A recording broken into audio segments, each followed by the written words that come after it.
Assalamu alaikum, everyone. Okay, before we start, Bismillah ar-Rahman ar-Rahim, wassalatu wassalamu ala ashraf al-anbiya'i wal-mursaleen, nabiyyina wa habibina Muhammadin sallallahu alayhi wa sallam. رب اشرح لي صدري ويسر لي أمري واحلل عقدة من لساني يفقهوا قولي.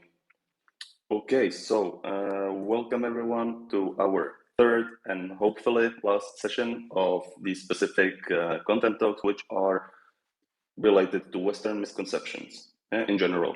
In the first session, we went over the misconceptions about feminism, gender equality, the Western misogyny, we can call it. In the second session last week, we alhamdulillah focused on the violence, extremism, misconceptions about other, calling other societies violent, calling them extremists when the West itself is the most extremist nation or civilization, if we can call it that way, in so many aspects, right? And we, alhamdulillah, covered most of them, inshallah. And today, we will be looking at the last portion of these misconceptions. Of course, one can spend days and days just talking about all of the misconceptions, but we try to separate it into these three distinct groups. And today, we will try to address Western misconceptions about capitalism, about its economic prosperity, or its even how they present it as economic superiority to some sense, about freedom of speech, about democracy. And of course, I will maybe try to lessen the talking about democracy and so on, because there have been so many content talks about the facade of the democracy, right, or the facade. We have spoken about the corruption of the election process, about how it's just a show. So we have really addressed the democratic aspects, how it works in detail in previous sessions. So of course we'll try to address it because it's one of the biggest misconceptions, to be honest, related to the West. But we'll try to focus into other areas that we have maybe not spoken that much about before. So welcome to all my speakers. First of all, welcome to all the listeners. Assalamu alaikum. Happy to have you here. So let's go, inshallah. First of all, let's just focus on capitalism and economic prosperity, right? Because we usually hear how the West, it's basically, again, projecting all of these economic values of free markets, of how business should be done, the World Trade Organization, how trade should be done, all of these different tools that are basically being dominated by the US through the IMF, through the World Trade Organization, through World Bank Group, so many different international organizations that are related to the economic functioning of the global order. And the US is presenting itself at the forefront of this, right? That they are the ones who should be lecturing everyone how it should be done. So the West, and again, when talking about the West, just in case people have not been here previous sessions, we do not mean like a geographic location, but it's more about this mentality, right? This psychological state that they're in. Okay, and it's being represented, of course, mostly by Western Europe and the United States, because they do share similarities in their philosophy, in their worldview, in their approach to world, approach to other civilizations, this Western supremacy. Okay, so this is what we are trying to address. Because even in Europe, there are differences between Eastern Europe and Western Europe, etc. So just to be clear on this. So again, the West and this quote unquote civilization, right? It presents itself as this how to say it, number one, right, in economic prosperity, economic freedom, in freedom of speech and democracy. And it uses all of these ideals to somehow assert its global superiority, right? Or tries to impose its superiority onto others. Right? But there is the system that we have addressed before that is totally, intertwined with contradictions, right? And as we will see, inshallah, there are so many examples where there's this poverty and inequality, and it really plagues very large parts of the population and the society. And the freedom is usually just in freedom in business and not freedom in the population and these type of, other civil activities, as we can call them. So, Bismillah ar-Rahman ar-Rahim, let's start. I will try to ask, inshallah, my speakers some questions, and then we go on, as is usually the case. So, I wanted to ask, first of all, how does this Western celebration of capitalism, right, and presenting itself in some manner, it really obscures the reality that even so many American states and regions, they even resemble, if we try to calculate, GDP and purchasing power parity, or even like nominal GDPs, it really, if you take it state by state, you can see that it's like comparable to so many third world countries, right, as they call them.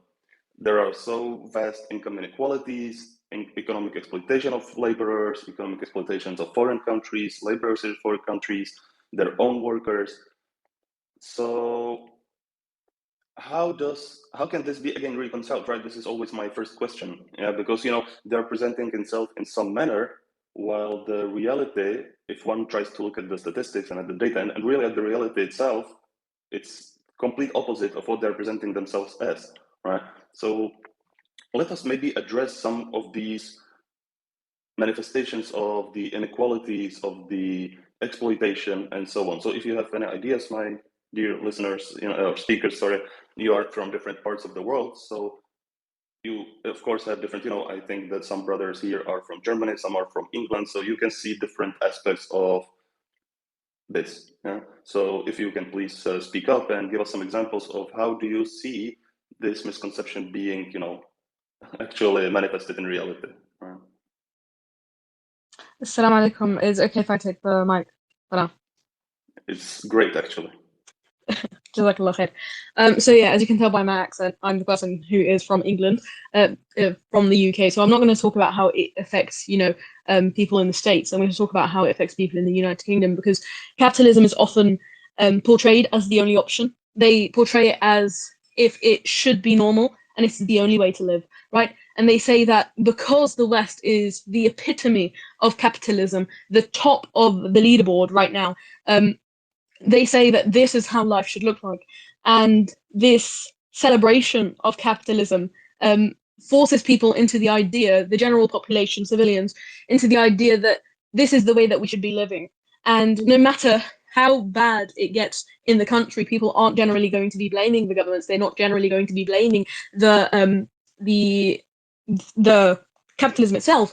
I mean, when you look at, for example, London, which is where I live, I mean, more than 25% of all families in London are living below the poverty line. They're struggling to feed their children. And almost 50% of the people in London are actually either on poverty line or below it, right? So that is a direct result of Western supremacy within capitalism. And they still push this idea of consumerism, that the only way to move forward is this idea of financial stability and financial freedom, and this idea of social mobility, and telling you that capitalism is the only way for you to get any social mobility. And so people are always going to be illusioned by this idea of capitalism, believing that they can move forward in this, when in reality, the entire thing is a facade. Like you said, it's a facade to it hides what the true idea of capitalism is, and it's to make the rich richer and not to help anyone in the entire country, across the entire globe, across the entire West, where not even just the West, but across the entire globe, but especially in the West, where they push this idea that Western supremacy within capitalism is the best thing that happened to the entire world, and degrade everyone across the entire world for not following in the exact same steps as them. Did that answer the question? Because I feel like it did, but I don't know if I worded it properly. Yeah, of course, mashallah. And especially like they present capitalism as it's their own invention or something, right? Even when I was studying economics, they'll be like, oh yeah, so we had this guy, right? Of course, he was from England. He was named Adam Smith, right? This is the father of, free markets and free economy. Like as if before that age, right? No one ever traded. There were no free markets. No one ever, like as if capitalism is just some invention again of the West, right? Like, they always take something that exists already in other civilizations, other nations, right? They put the label on it and then they appropriate it. Like, hello, really? And it's really crazy. And we see this time and time again, right? And especially with capitalism, I feel that it's very like, it hits the eye, right? Like you can immediately see what are you talking about, right? Like this is something that has always existed, like you had the Silk and Road, right? Silk Road before in China, and stretching all the way to Europe. And what were these people trading at the handgun? Or can someone like explain to me what were they trading based on? Was this not capitalism? Were these people not basically trading whatever they wanted with anyone who they wanted to trade with? I don't understand this appropriation of things that exist and just trying to assert that it's yours and you're the one who are trying to bring it to the world. Like, what are you trying to bring to the world? You just stole it because you saw that other people in other civilizations who were already practicing this for 2,000 years, maybe before you. Right. Yeah, sorry, brother Omar, I see you want to speak up. No worries, Karim. It's just that I wanted to comment on your saying that it already existed, and that definitely is the case, which you remarkably allude to when you said that the Silk Road had been there for 2,000 years before, and people knew how to actually trade. The thing about the West is that they turned this thing into a machine that would generate money regardless of human value. That's the unique thing about what they did. Even when Sister Iman was talking about London, and we're talking about London, so we're talking about a first world country. We're not talking about the global South. Somehow they were able to overturn things in such a way as that profit became the goal, after it was some source of income for kingdoms and empires in the old, or in the classical world, or in the pre-modern world, and suddenly it became increasingly increasingly profit-oriented, that it made them blind towards anything else.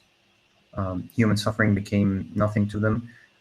Human suffering of the global South became nothing. And then, as Brother Shahid has mentioned already in many of his videos, it's now coming up or creeping up to their own societies. They're treating their own societies in the same manner they were treating the societies of the global South. So that's the unique part about them, that they took capitalism and they were very extreme in their capitalism.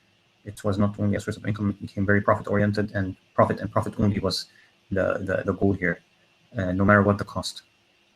So Exactly, Brother Omar. Like, as you mentioned, they always take anything that already exists and they push it to the worst possible state imaginable, right? Like, it's not that capitalism did not exist, but they appropriated something that already exists and they use it in the worst possible degenerate manner that one can even not imagine previously, right? Yeah, sorry, Sister Nisa, please, and then Sister Iman, inshallah. Assalamu alaikum. Thank you so much for having me on. I'd just like to add from my perspective, I agree 100% that capitalism is being pushed. It is part of the Western mindset.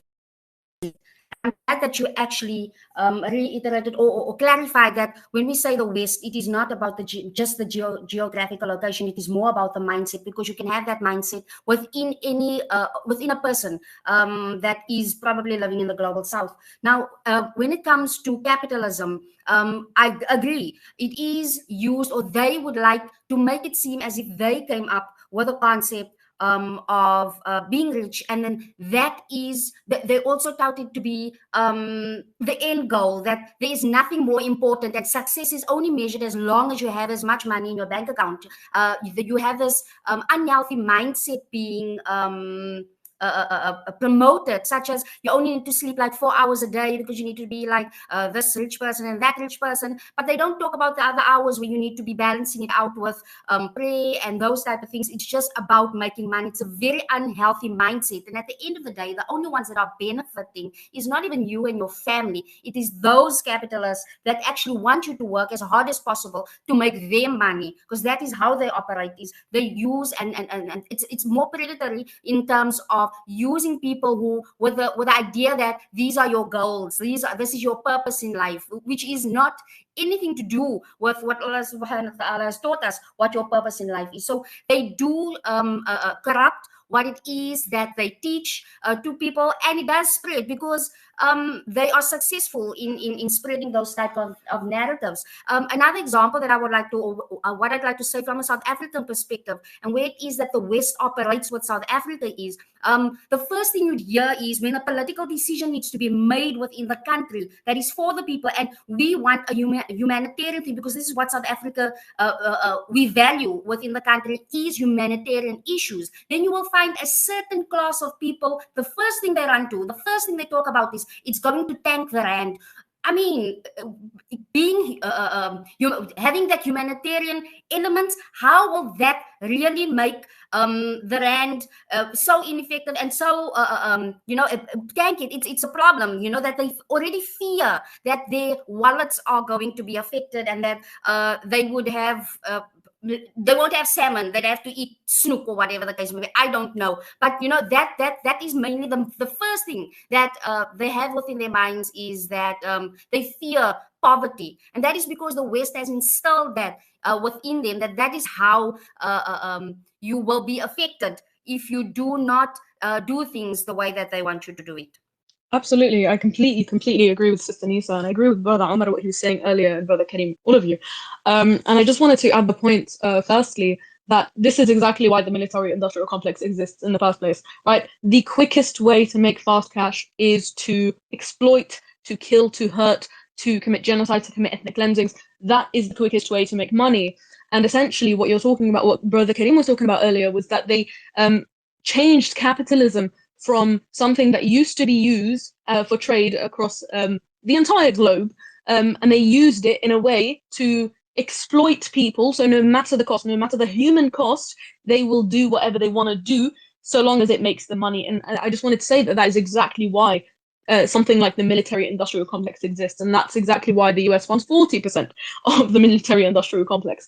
But also, another point, addressing the chart that is on here, it says, well, the national average in the UK is at 46%, whereas London is at 70%, which means that if you remove London from the United Kingdom, the UK will have a lower GDP average than basically every single state in the United States of America, right?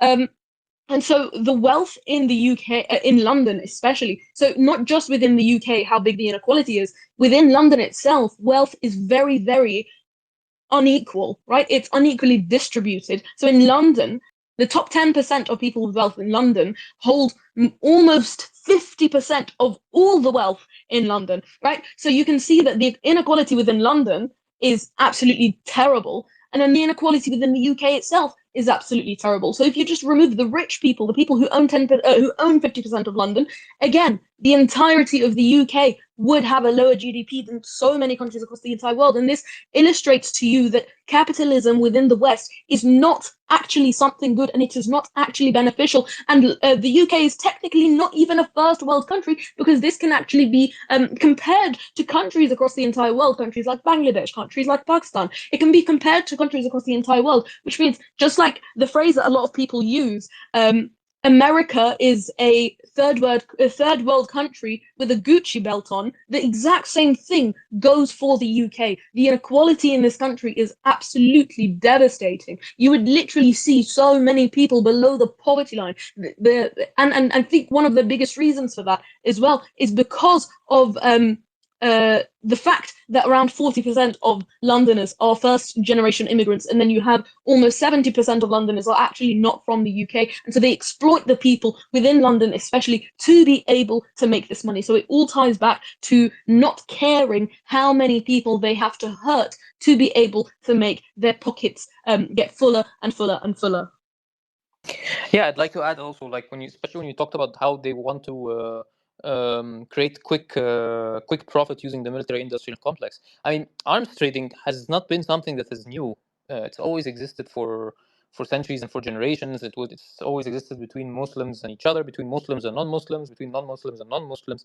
The difference is how what we call capitalism today. I mean, what I think happened is that the Western colonized mind monopolized on the idea of trade being free and fair to emphasize on that, and basically took the phenomenon of free and fair trade relationships and turned it into what they named it as capitalism. And capitalism is basically trade that is free, but it's simply not fair.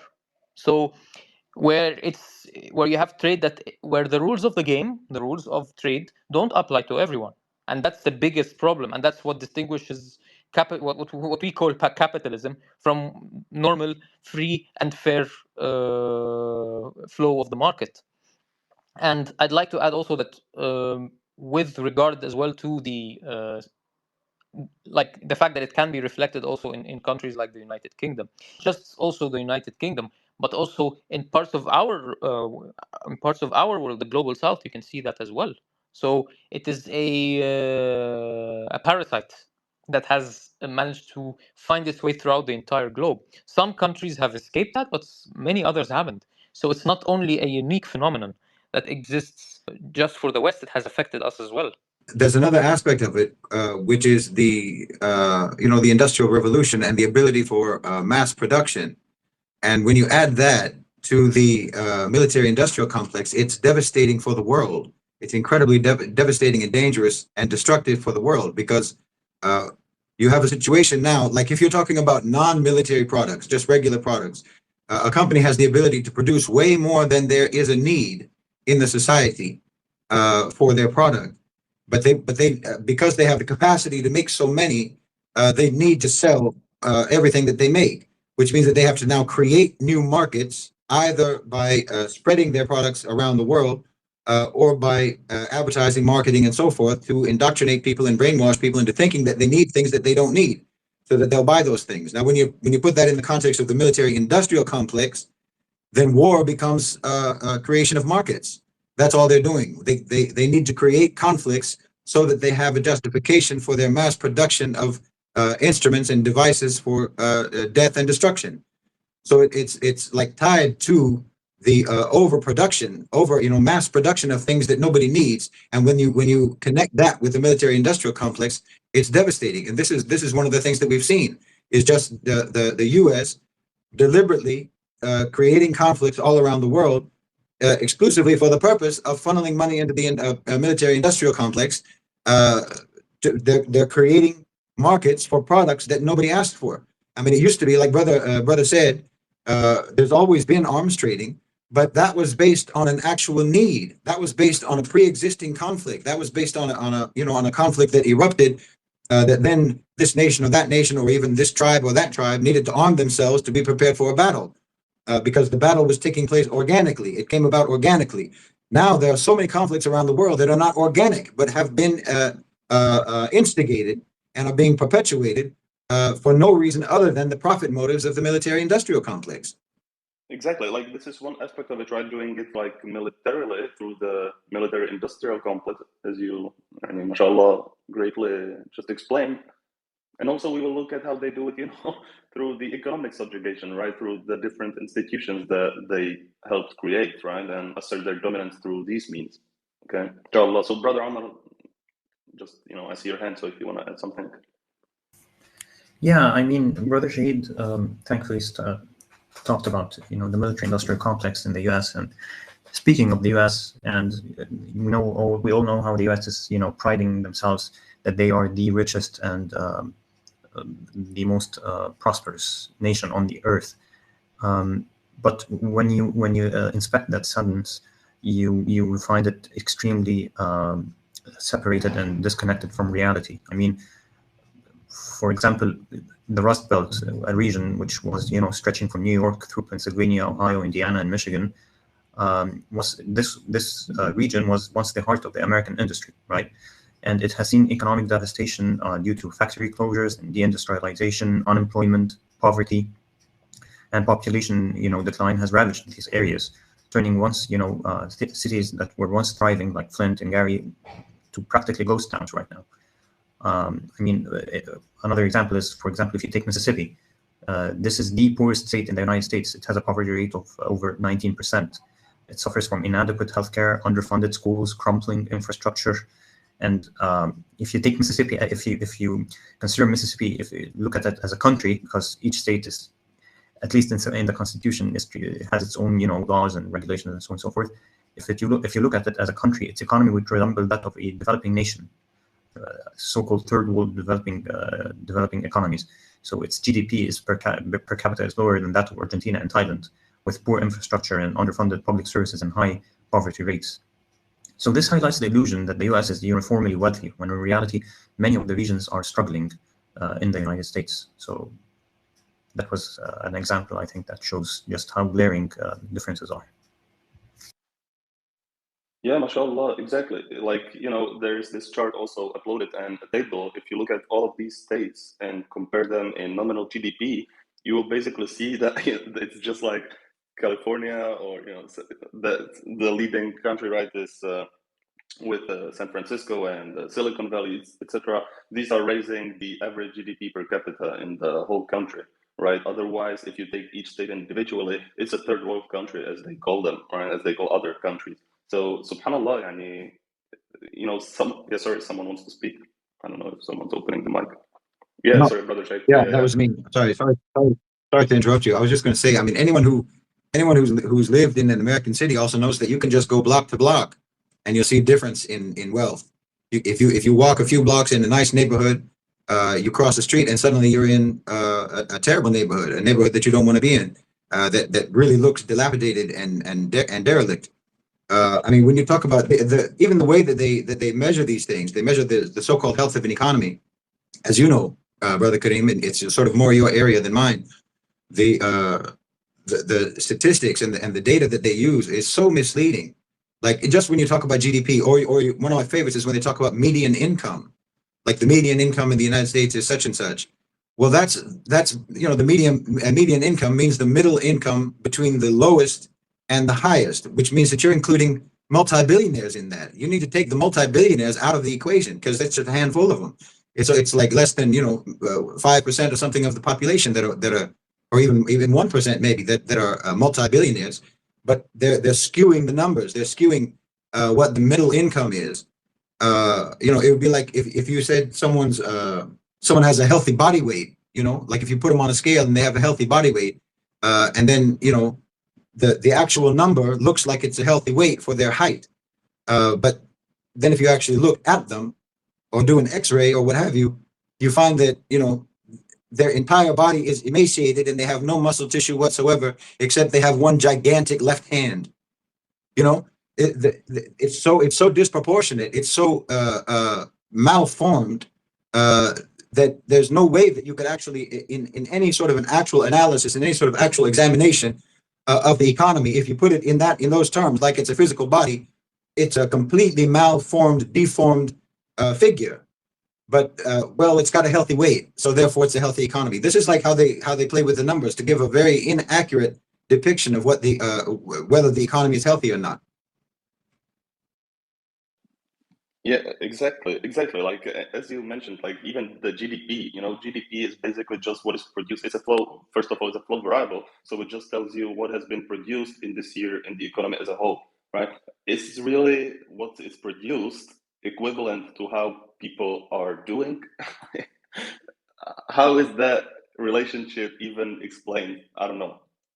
But it's the measure that we use to assess whether a nation is, or an individual in a nation is rich or poor. Subhanallah. Yeah, brother MG. Yeah, because I'm sorry, because the philosophy is that the health of the economy has nothing to do with the health of the people. It has nothing to do with the actual quality of life of the population. It's just a numbers game.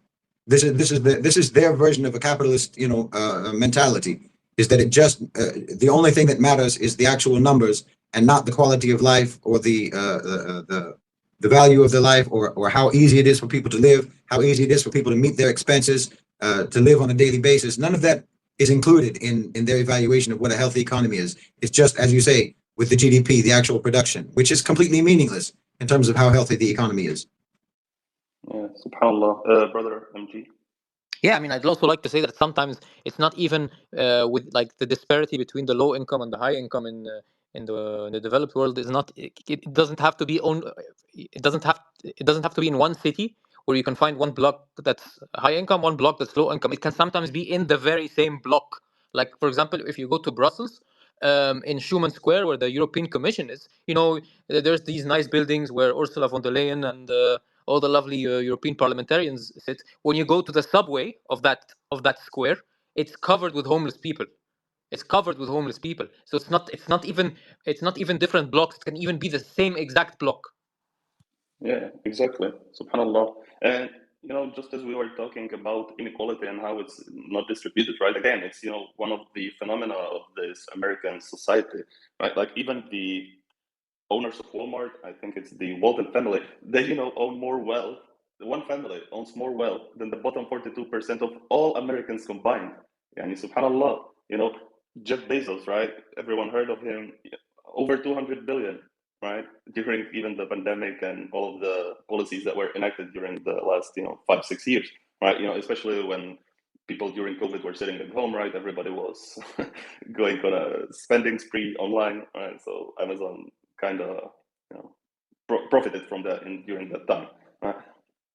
Even if you look like in total number, not just one family, let's take the first 1%, they own more than 90% combined, the bottom 90%, right? So if you go from the poorest individual until the 90% like percentile, which can be even in the numbers of like more than 100,000 per year, average salary in the top, like the 11% if you go from the top.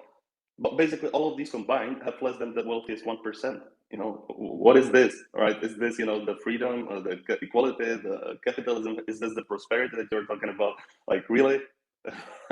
Subhanallah. And, we don't even have to go to the US, right? If we look at Europe, I personally am from Europe, so I know how even the European Union speaks about countries inside the European Union, right? So they always address the problems of the southern wing. Yeah. So, for example, Greece, Portugal, Spain, Italy, these are considered the poor countries in Europe.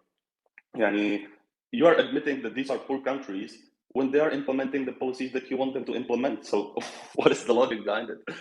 SubhanAllah, one just is astonished by the level of like self-delusion. Or I think we'll give you examples of look at the northern countries. Really, the northern countries are based on your assessment socialist countries, right? So how is this related to what you're trying to preach, right? And they will tell Spain, deregulate. Then you saw the housing bubble during the crisis, or they will tell Italy, yeah, you need more productivity. All of these, cliche words, but literally it doesn't mean anything, right? It's just open up your market so we can come and exploit you, right? Yeah. SubhanAllah. So I don't know if anybody wants to add anything to this point. If not, sorry, brother MG, sure, speak up. Yeah, even in the so-called socialist countries that people talk about, like the Nordic or Belgium, or especially Belgium. Belgium is known for being a socialist country, giving very good social welfare and healthcare and so on, so on, so.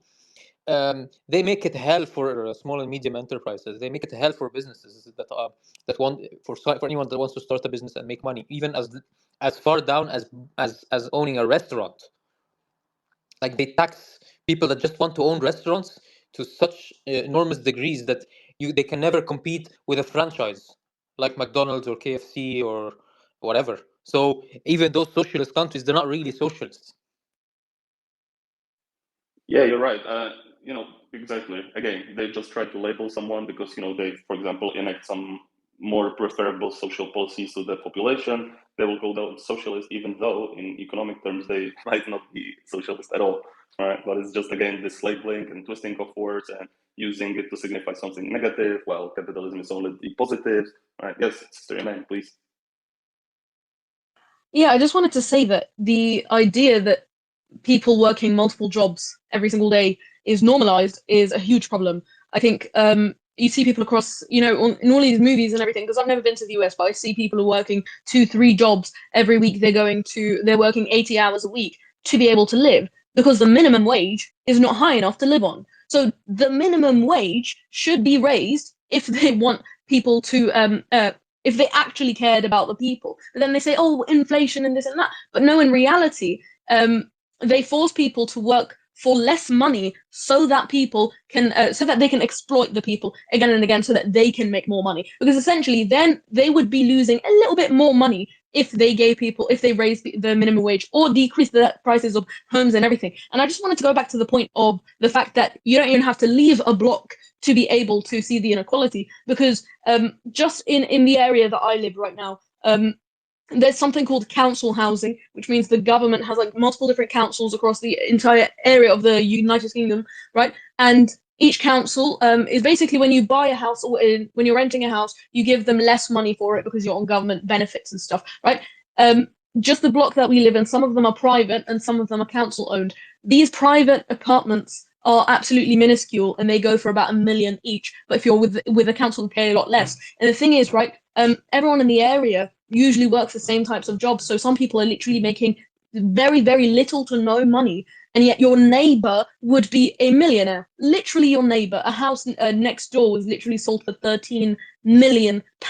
So you can literally see the inequality. It's very clear. And even in London, I know we wanted to talk about the US, but in London, you have things called zones, which means the further out you go, the poorer the area gets, the more ghetto it gets. So living in zone 1 means you probably see a lot of inequality, because living in zone 1 means you're going to be in a rich area, but a lot of the times there's council blocks. But the further out you go, the poorer the people get. And so if you're zone 1, you're rich. If you're zone 6, you're poor. And it's a very, very clear divide. And the class system within the United Kingdom is all based on capitalism and everything. So they try to portray the UK as a standing class, top class country and everything, but it's not. In reality, there is a very minuscule amount of people who own all of the wealth. They own all of it, and the majority of the entire country are poor, trying to live, literally trying to live without having to spend more than they have. Right? And that's why you see so many people in debt. That's why in the United States of America, when they pride themselves on being a free market economy, saying we are a free market economy because we are amazing, you are literally a business.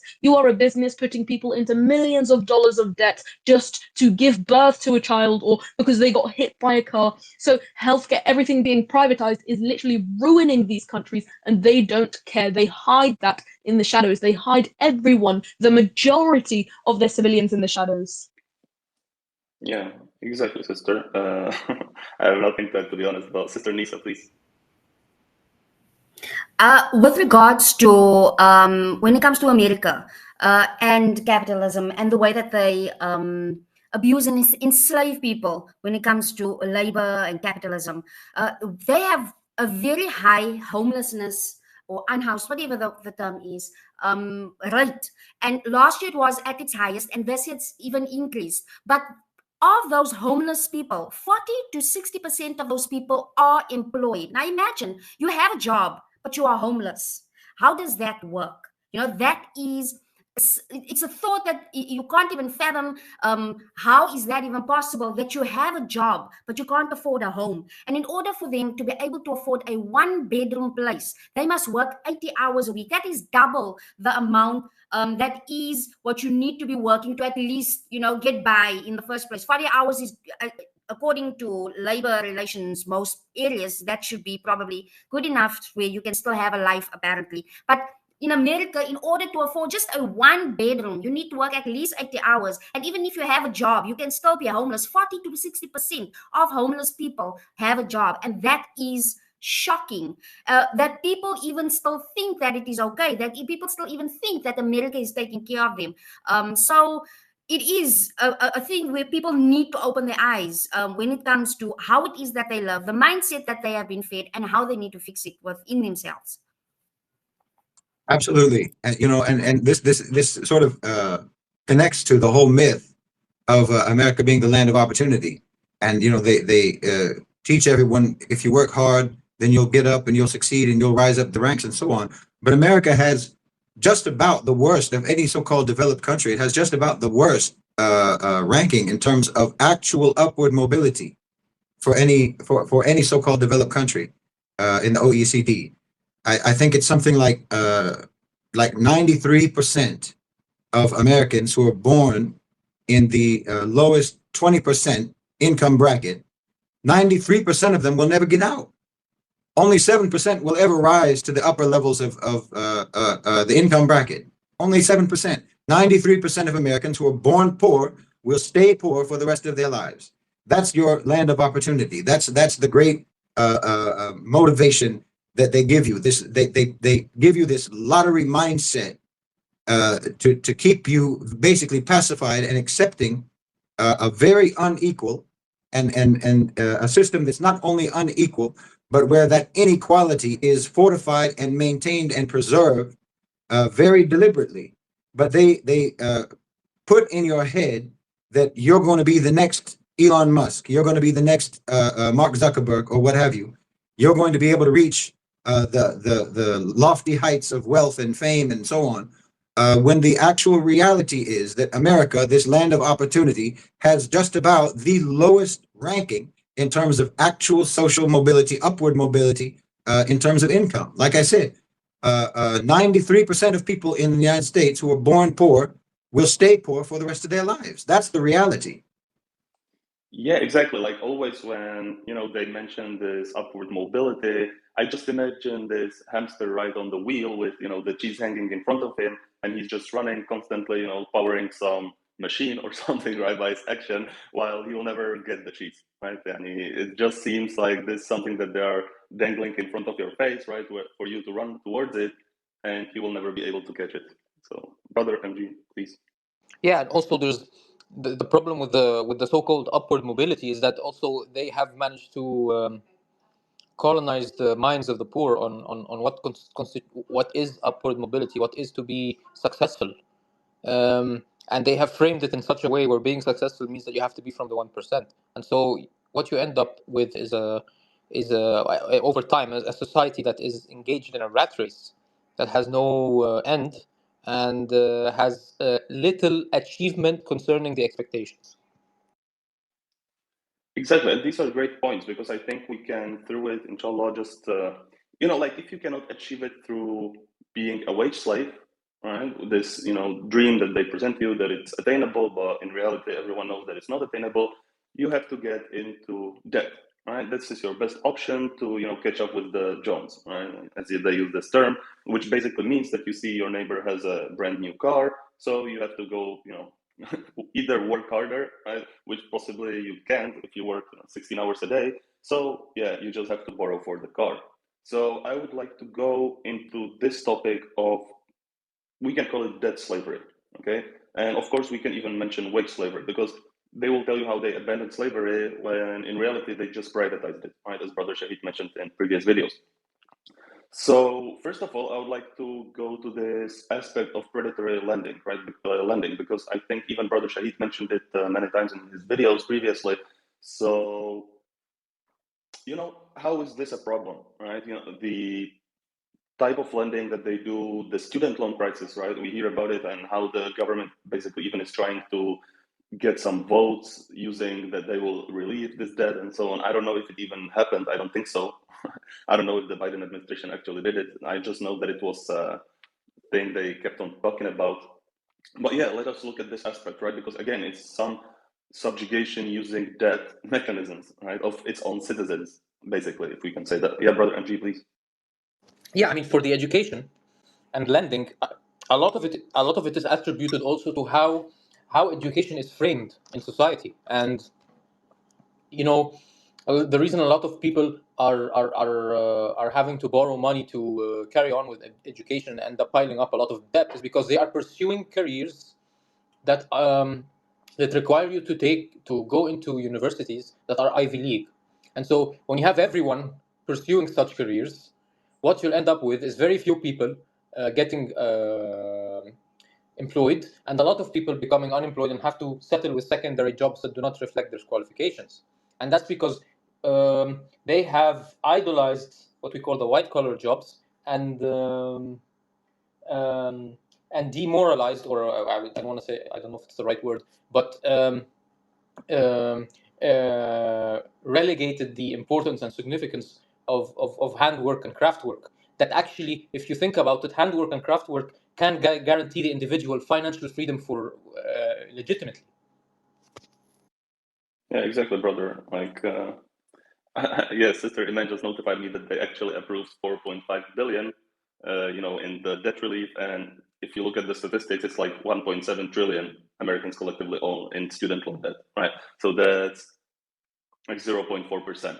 And just as you mentioned, right, like they don't even promise you that so they present it as if you take the student loan, you will go to this great university and then you will get the great job that you always imagined, right?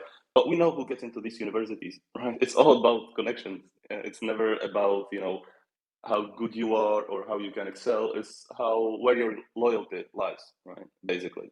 At least that's my view of it. Of course, No, anyone I wants to disagree. concur. No, I disagree. Like, you definitely have to be very well educated and very good at school to actually get there. It's about what happens afterwards. After you get your education, after you rack up the debt and you start to go into the job market. That's when the connections make a significant difference. What kind of connections you made in university that can give you the jobs that you don't necessarily earn. So yeah, to be fair, I mean, you do have to have a good history of having good grades at school to get there. But and maybe you might get a scholarship. If not, you're going to have to rack up more debt. But it's about how it's about afterwards. That's the issue. Yeah, of course, and that was basically even what I meant to say, to be honest. Like on the job market and getting into the top positions, it's of course okay. You need some education and good education, or from these universities that they want. but then it's about having the connections. Like if you have someone without connections and someone, and they have the same education, who are they going to hire? Okay, so yeah, so this is type of, of course, it's not just for students. You have loans, every single household, in my opinion, again, I'm not living in the US, but from what I imagine and from, what one reads, I bet that every single household is in debt, right? And of course, not talking about the top 1%, but it's just a society that is living on debt, right? And to repay the debt, they just borrow more and they keep on rolling it forward. Right? Is my understanding correct, or is anyone having different opinions on this? Well, I mean, you can look at just at almost anything. You can look at one thing that's pretty much of a necessary thing to have in the United States: a car. Pretty much everybody needs to have a car in the U.S. because the public transport system was undermined years and years and years ago. So you pretty much need to have a car. If you think about all of the expenses that are related to just having a car, like first you have what the actual purchase itself, which entails typically a long-term debt obligation just for having that car, including interest on the loan payments. Then of course you have the sales tax, you have documentation fees, the title fee, license plate fee, and so on. You have annual registration fee, license renewal fee, auto insurance. Of course, you're going to have to buy gas for the car. There's gasoline tax. In some states, there's even vehicle property tax. In many states now, because of the the climate change panic and so forth, they require inspection fees and emissions testing fees and so on. You can't even park your car for free. In most places in the city, you can't even park your car anywhere for free. There's metered parking, there's parking permit fees, parking garage fees, and so on. Not to mention, you'll be paying, most likely, if you're commuting any distance, you'll be paying highway and bridge tolls and so forth. And then there's the potential fines that come with that are associated with car ownership and driving cars. There's traffic violations, parking fines, fines related to your emissions tests and so on, uninsured vehicle penalties and so forth. So just something that they have made necessary for you to have also puts you in so many chains of financial obligation that you can't escape, and you're going to be chained up with that for years, if not decades. In fact, I mean, in terms of something like car ownership and driving a car, you're going to be in those chains for the rest of your life. It never gets easier. It never gets less expensive. So they've made every aspect of life expensive for you. I'm talking about the United States. I don't know about other countries necessarily, but in the US, they've made it so expensive. And like I said, that entire time, you're in debt paying for that car. And then, of course, the same goes for mortgage. If you're able to even apply for a mortgage, if you're able to qualify for a mortgage, then you're going to be in that debt for decades of your life, and so on. And then, again, like you were talking about earlier with the student loan fees and so forth. I mean, my mother is over 80 years old, and she just paid off her student debt. She just paid off her student loans. So, I mean, this is something that actually, burdens you for the rest of your life. May Allah increase the age of your mother, inshallah, give her a long, beautiful life. Exactly as you say, like it's a form of enslavement and exerting control. And I think a great point that you made in some previous video. I think it was about rigging the elections in the US, right? Because they do everything outside, and you can imagine, or they want you to believe that they're not doing it inside their own society, right? So we can extrapolate again. They are debt slaving their own citizens. So now let's talk about how they are debt enslaving, outside of their own, country, right? What they're doing to the rest of the countries in the world. And I think this is a very important point, because I think most of us here have seen some reforms by the IMF, some interventions, some aid, some, even in the Middle Nation discussion, one brother just had some post about how Pakistan basically reduced its government by like 12,000 employees, due to austerity measures that the IMF dictated to them. So let us try to now analyze, and of course, brother MG here is from some parts of the world that they also had some programs by the IMF. So I'm very interested to see how this using the debt as a mechanism of control, exploitation, for corporate interests, of course, in the end, let us look at the mechanisms through which the IMF enslaves people or countries into debt, right? So let us speak over, let us look at different examples and what are the measures. So if any of the speakers knows of any examples, feel free to just, start talking about it. And, just to give sort of a picture, right? The IMF is not actually the organization that owes the money that it's lending. Okay, it's basically a mechanism of guarantee. Okay, so like if someone wants to borrow from you, you will be like, yeah, I don't want to give him money. The risk is all mine, right? But if there are 75 of you and everybody puts in $10, then you will be like, okay, so the risk is shared. It's better for me. Yeah, so. The IMF is an institution that has like 75 members. It's an institution of the United Nations. And it was also established, or it was established in like 1975 or something, but it was one of the pillars of the Bretton Woods system, right? So the IMF, basically in the first parts of its existence, they had to somehow correct deviation in exchange rate because it was a system of fixed exchange rate between countries. So the IMF, if someone was in trouble, they helped him to get back its currency, right? But during the years, it suddenly transformed into this institution where if some country is facing economic difficulties and of course, what is the reason for the economic difficulties, one can try to see, right? But let's just say we start with an economic difficulty, then the IMF will approach you and they will send a team of experts, quote unquote, and they will be like, okay, so you need to do all of these, again, quote unquote, capitalistic, free market, liberal reforms, and we will give you money, okay? So this is the mechanism through which it works. And now I want to see what type of policies do they recommend and what are the effects of these policies, right? Because we are, again, talking about debt as a tool of control. And they're talking, about free markets and how everything is based on the goodness of hearts and open up everything. So, and that's the best way, right? And this way you will achieve prosperity and wealth. But in reality, we can see that literally every single country that the IMF was in or tried to, quote unquote, again, help, it's in ruins, right? The countries never got out of this debt enslavement. And again, they will blame shift and say that China is using debt enslavement with the Belt and Road Initiative, when they are literally the ones doing debt enslavement. They are, not even hiding it, right? So yeah, brother MG, please. Yeah, so for this issue, let's split it apart into two things. One aspect is what caused the IMF to be able to exercise such leverage on countries, and then the second part is how can you escape from that leverage. Okay, so let's start with the first part. So what usually happens is that, again, it goes back to what I used to talk about in the past live sessions about how they think, how they think strategically. They don't think in the sense of I will put a leader or a government that is aligned with my agenda. They don't necessarily think like that. They think about what are the actions that will create the strategic outcome that falls into my favor.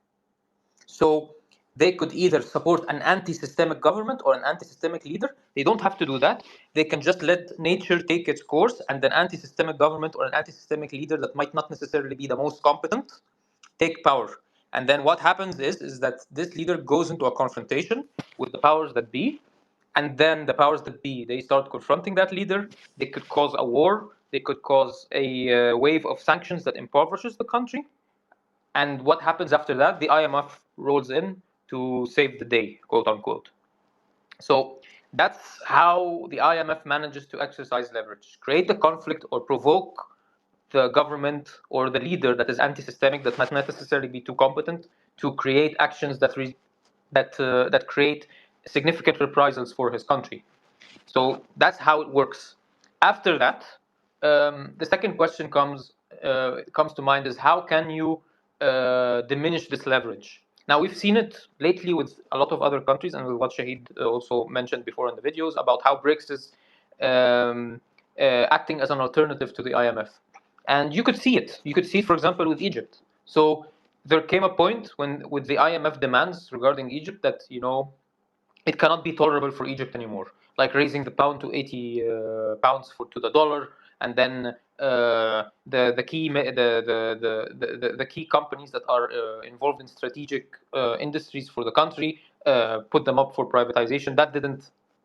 Egypt decided to say that's a red line for now. I will go to BRICS, and then all of a sudden you found the head of the IMF saying, "Oh no, Egypt is doing well now. We can give a few hundred million here and there to alleviate." So that's the idea of BRICS, is to exercise leverage over the IMF, but also to provide a better alternative. And I think for the global South, taking this approach would I'm not going to say it will happen tomorrow or it will happen next year or even in 10 years, but we're talking here about over time. This will their leverage will decrease over time. Inshallah, ya Rab.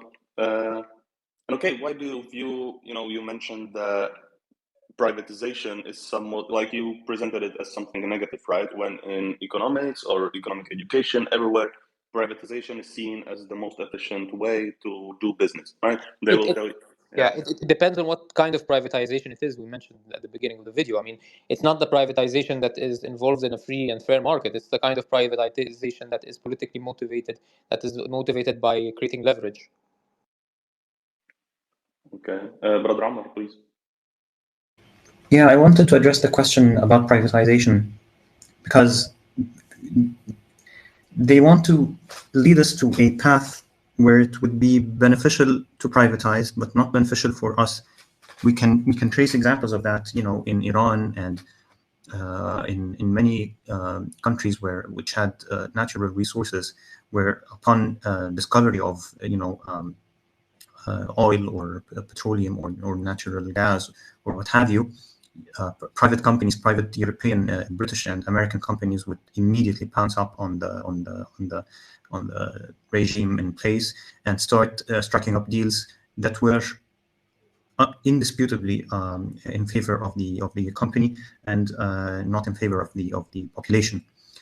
And they would lead to a cash flow that is out of the country, not in the country. So the population will never will never share in the benefits of their own natural resources.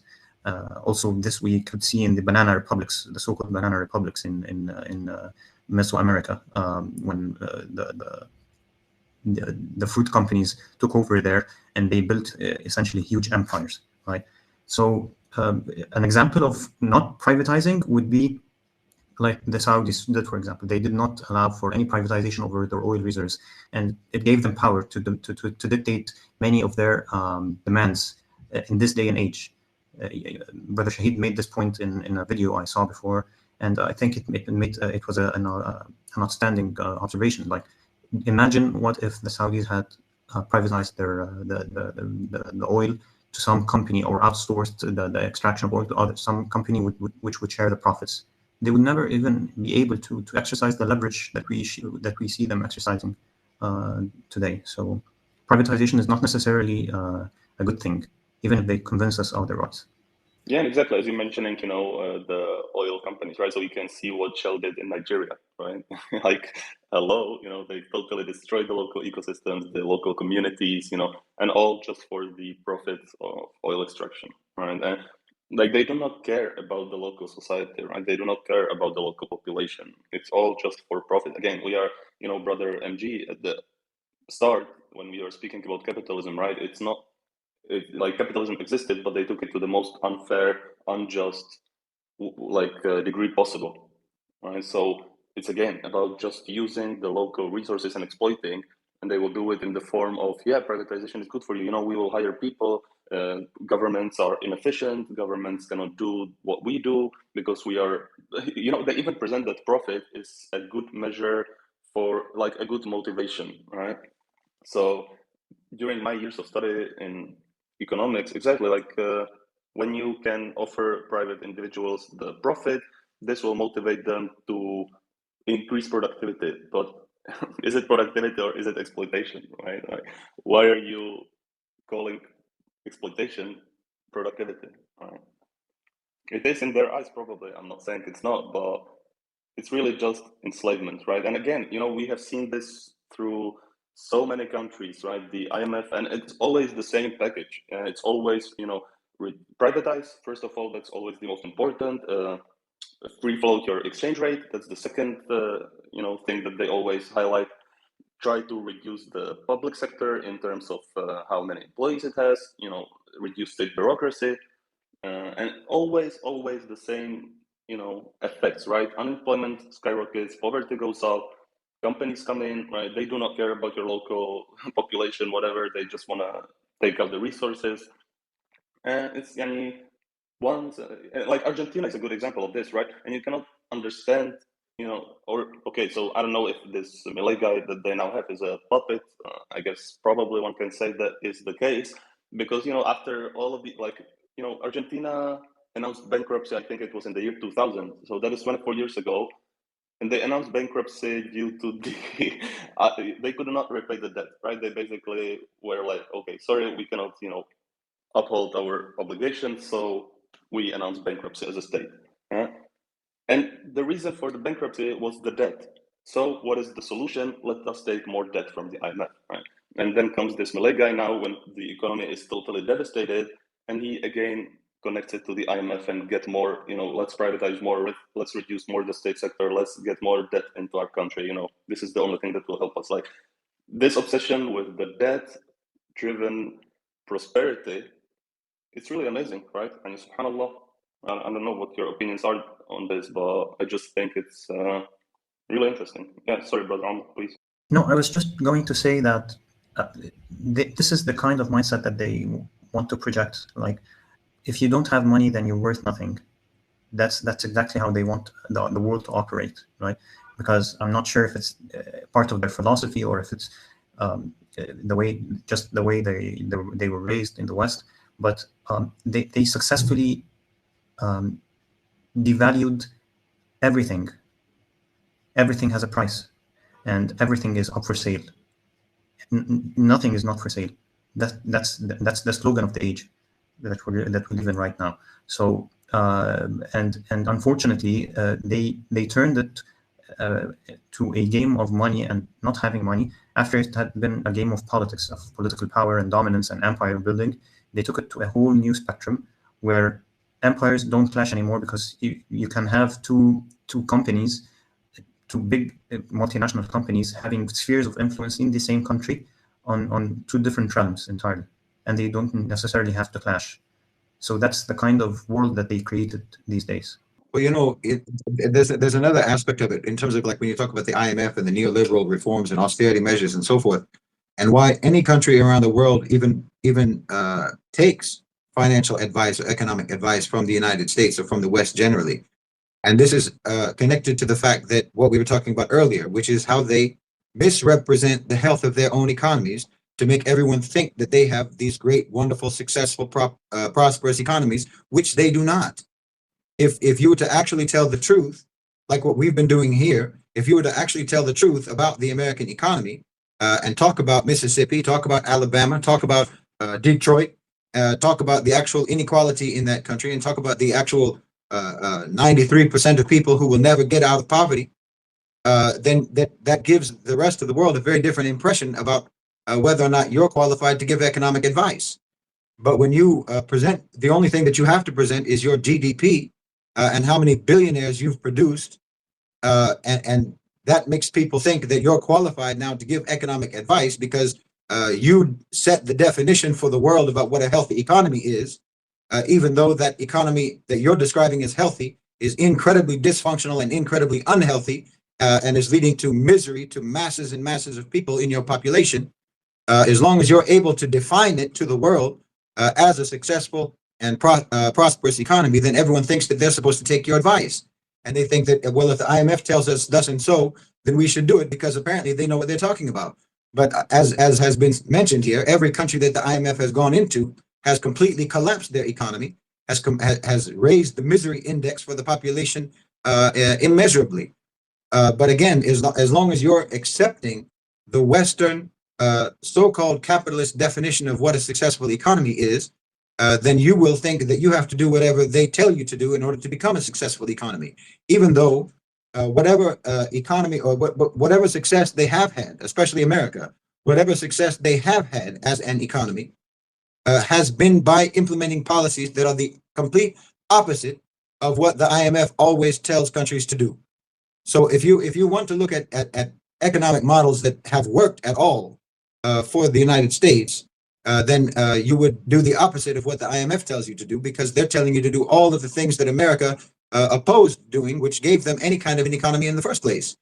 But the whole approach should be different in terms of how we define the success and the health of an economy, so that countries around the world, countries in the global south and so forth, will know not to even take advice from the IMF. That I mean, it's really, I mean, MG explained it very well. It's really a very sick trap that they get you into, where you take out all of these loans and then you have to take out more loans to pay the loans, because you know, and you have to completely defund your own government, defund all of your own programs, and sell off all state assets and so forth, and just enslave your economy, enslave your population to your lenders. Anyone should be able to see, and you've seen many countries that have had horrific experiences with the IMF, saying that we'll never have anything to do with them again. And after decades of experience, rejecting the IMF, rejecting the World Bank, rejecting Western financial institutions en masse, and rejecting American advice on how to handle their economy. Like if you look at the Sahel, for example, Burkina Faso, Mali, Niger, and so on, they've said unequivocally. Malaysia has said unequivocally, we want nothing to do with the IMF. We know perfectly well what you do, and we're not going to define the success of our economy according to the same metrics that you define the success of your economy. Because if we actually look, as we've been talking about, if we actually look at the state of your economy, it's quite miserable for the majority of your people. And we actually prioritize the quality of life of our citizens, not just the bottom line of our largest corporations and investors. Yeah, exactly, mashallah, and especially how you highlighted this hypocrisy, like what they're preaching, they're not even practicing, right? If you look, even like, you know, in 2016, right, when Trump enacted all of these tariffs, right, against China, against the EU, right? Like you are promoting free trade and free markets and everything, and on the other hand, you are essentially blocking, you know, free trade, right, by doing the policies that you do. Yeah? The same for, like, there's this cocoa trade and coffee trade, you know, like they are basically the traders in the West, or they set the market price, right? And they really just try to exploit, even by changing the price, which is at the core. If you study, you know, economics or something, like this is the core, like do not touch the price, right? Because the price is the most efficient, like, indicator to, you know, somehow try to clear supply and demand, right? So whenever the state gets involved in setting the prices or somehow controlling the prices, that is the biggest evil that one can possibly do, right? That's how it's presented. That's what they teach. That's what they preach, right? But when you look at reality, even the EU, right, which is this free market, again, all of these values, empty values, you know, if you look at even just the agricultural policy, the common agricultural policy, right, in the EU, they have these common policies. It really is totally not free market. And they set these dumping prices, they buy it from the producers, all of these tactics that go essentially against what they preach, right? And really, you know, I don't want to go into some details about it, etc. But I would recommend people here who might have some, you know, illusions about the free markets, just look at what the policies are, right? Especially regarding trade and some even internal policies. And you will see that whenever they have the chance, they will go against what they preach. I mean, subhanAllah. So I would just maybe try to a bit, you know, just to give a contrast, because we have spoken about these debt slaves, the inequalities, the capitalism, right? So let us show now the beauty of our beautiful religion, right? Because again, you know, whenever you have man-made laws, it will always prioritize some aspect. Like, you know, I heard one sheikh mention, like, you will always have conflict between men and women, you know, workers and employers, government and the people.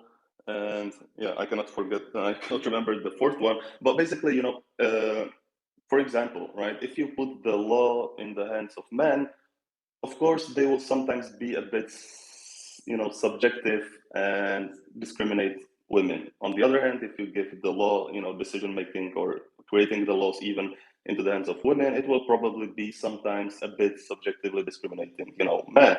The same if, you know, you give the lawmakers the ability to enact laws to the employers, they will probably say no holiday, right, and non-stop working, lowest wages. If you give it to the employees, it will probably be all about just holiday, no work, etc., etc., right? So there will always be this imbalance. That's why we as Muslims believe that the only laws that make sense are divinely revealed laws, right? Because these can be the only ones that are 100% objective without any discrimination to any part, any group, any.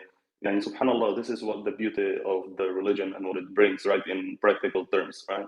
So I would just want to see if any one of you has any, mechanisms that are existing in Islam, and even, one of the pillars of Islam, right?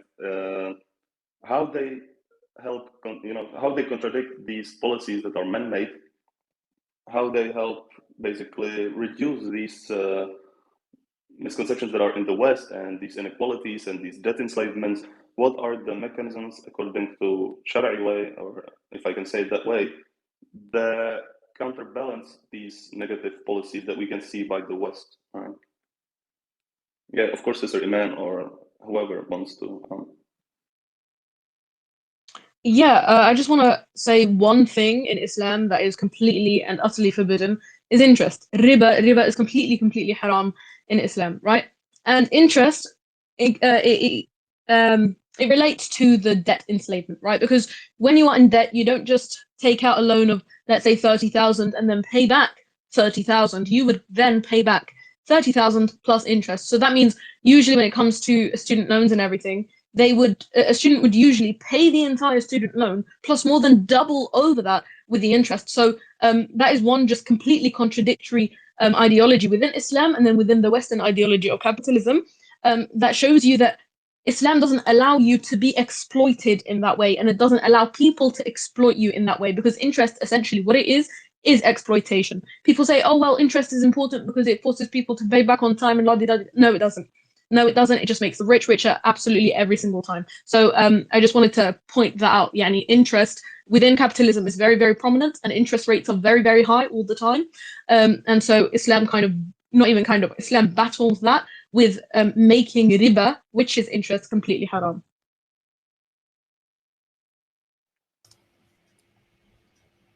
Okay, I think you were about to say something, Karim. Do you want to say something? No, go ahead. I wanted to call up on you. Thank you, Sister Iman, of course, and please, Brother Omar. Okay, sure. So another aspect of, if we can, say such word in Islam, of Islamic economy, is the Waqf system that was introduced in Islam. So what the Waqf is that a wealthy person would set up a structure, usually a mosque or a madrasa, which is a school in Islam, and he would build around it a set of businesses to keep it up and running. He built it, and he doesn't have to do anything regarding that structure anymore. He just built it and built the bazaars or the shops or what have you around it. And then the profit from those bazaars and shops would go into the institution. And this mere, very simple approach was revolutionary in that it enabled, first of all, it enabled that many people of low income would go and seek help from the mosques, but it also enabled the ulama of Islam to be able to come up with a jurisprudence, what do you call them, jurisprudence laws, independent of the current regime. So they answered to no one. They immediately focused on the fiqh itself, on the Sharia itself, and they were independent. So their independence meant that they could not be exploited. They did not have to seek money from someone who would then force them to make this law or that law or bend the rules or anything like that. And of course, another aspect of the Waqf is that it was charity. So you can have, you can establish fountains of water, and then establish around it the shops that would where the profit would be going to this or that fountain. The Waqf included also houses for the poor, hotels for travelers. There were even Waqf for wives who were at odds with their husbands, who fought with their husbands. So this very simple mechanism helped keep society in a balance that was important for it to thrive, and it never made the poor feel that they were left to their own devices left to the exploitation of the rich or the people in power. Not at all. They knew that the Ummah had a backbone, a system of welfare. It was not formal, that's true, but it was there. And it's a striking, and it's a very diametrical contradiction to the modern nation-state model, where the state is supposed to provide everything, and so if the state is a failed state, then people will indefinitely suffer. So I think this is one of the best approaches that Islam has introduced in terms of handling money and in terms of taking care of the people. Well, I think personally, I think that more important than the laws, because it's inevitable that you're going to have man-made laws. That's inevitable.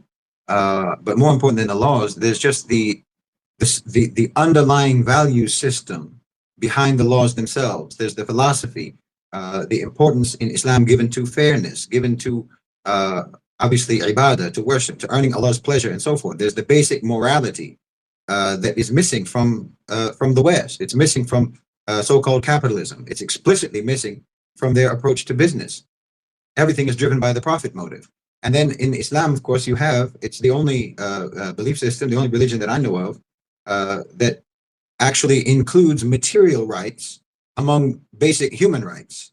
That you have a right to shelter, you have a right to food, you have a right to clothing. These are basic human rights that cannot be denied, and any government must be responsible for seeing to the material needs, the basic subsistence of their population. This is your responsibility. And then again, there's the whole concept of being a Khalifa on the earth, of being a caretaker, being a custodian of the earth, and of being a custodian of humanity, and the sense of responsibility, the sense of duty, the sense of service that the West likes to talk about. They like to talk about it, that the government are public servants and so forth, but we all know that that's not the case. This isn't the way that they actually operate. They talk about morals that they have never actually incorporated, that they've never integrated, that they've never absorbed, that they've never understood. They have always approached morals and values and principles and so on as just things that you talk about to cover up doing all of the immoral, unprincipled things that you do. They just use any talk about morality, any talk about principles and values as a camouflage for doing all sorts of dastardly, villainous things. But in Islam, for Muslims, we take these things very seriously because we genuinely believe in Yawm al-Qiyamah. We genuinely believe in the last day. We genuinely believe in judgment being imposed upon us for what we did in our life and how we lived. And whether or not we took care of our brothers, whether or not we took care of our sisters, whether or not we took care of our neighbors, whether or not we took care of the miskin, the poor, the orphans, and so on. This is given a great emphasis repeatedly in Islam, in the Quran, in the Sunnah. So it's the underlying value system that is completely missing. It's completely absent in the West, except in terms of them being talking points to cover up what they actually do. So I think it's more about this than it is about the different sort of fiqh, the different jurisprudence, the different rules that people come up with in order to try to actualize these values. Because all of this is motivated by these values. It's not motivated just by the very narrow interests of profit. And then you have the entire mentality, the entire mindset in the Muslim world and of Muslims and in Islam that is encouraged, that is emphasized in Islam, which is not materialistic. The consumer mentality, the materialistic mentality, the hoarding of wealth, the pursuit of wealth for the sake of wealth, rather than the pursuit of wealth for the sake of being able to bring benefit to your society.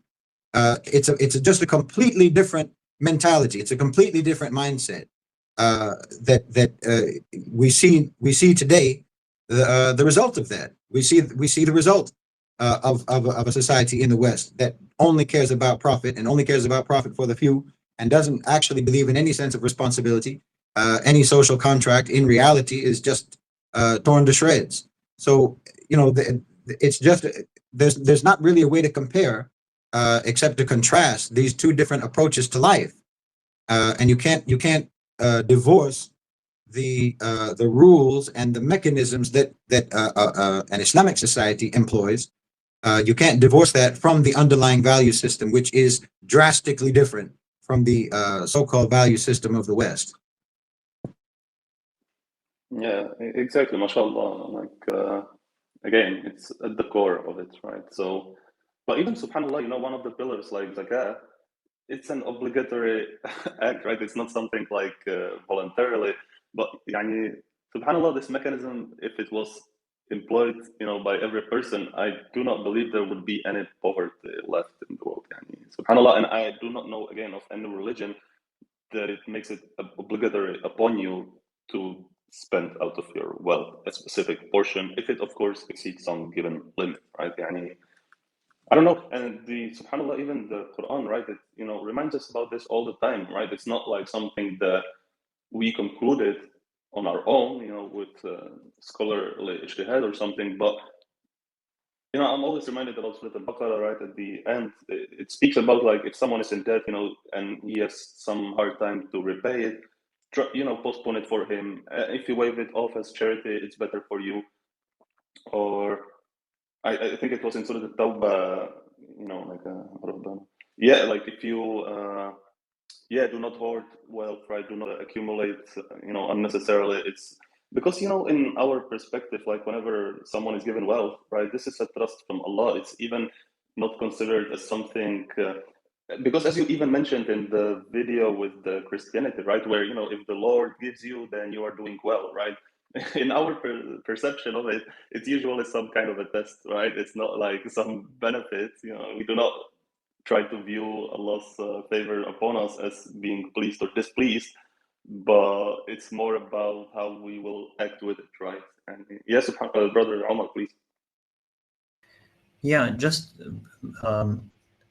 continuing what you and Brother Shahid were saying, that the underlying value system and the underlying philosophy of Islam is that money, if you should acquire money, it is a means to an end. It's not an end in itself, right? Because inevitably people will make money. That's something that's what people do, right? They make money because they want to eat and they want to get clothes and they want to build empires and so on and so forth.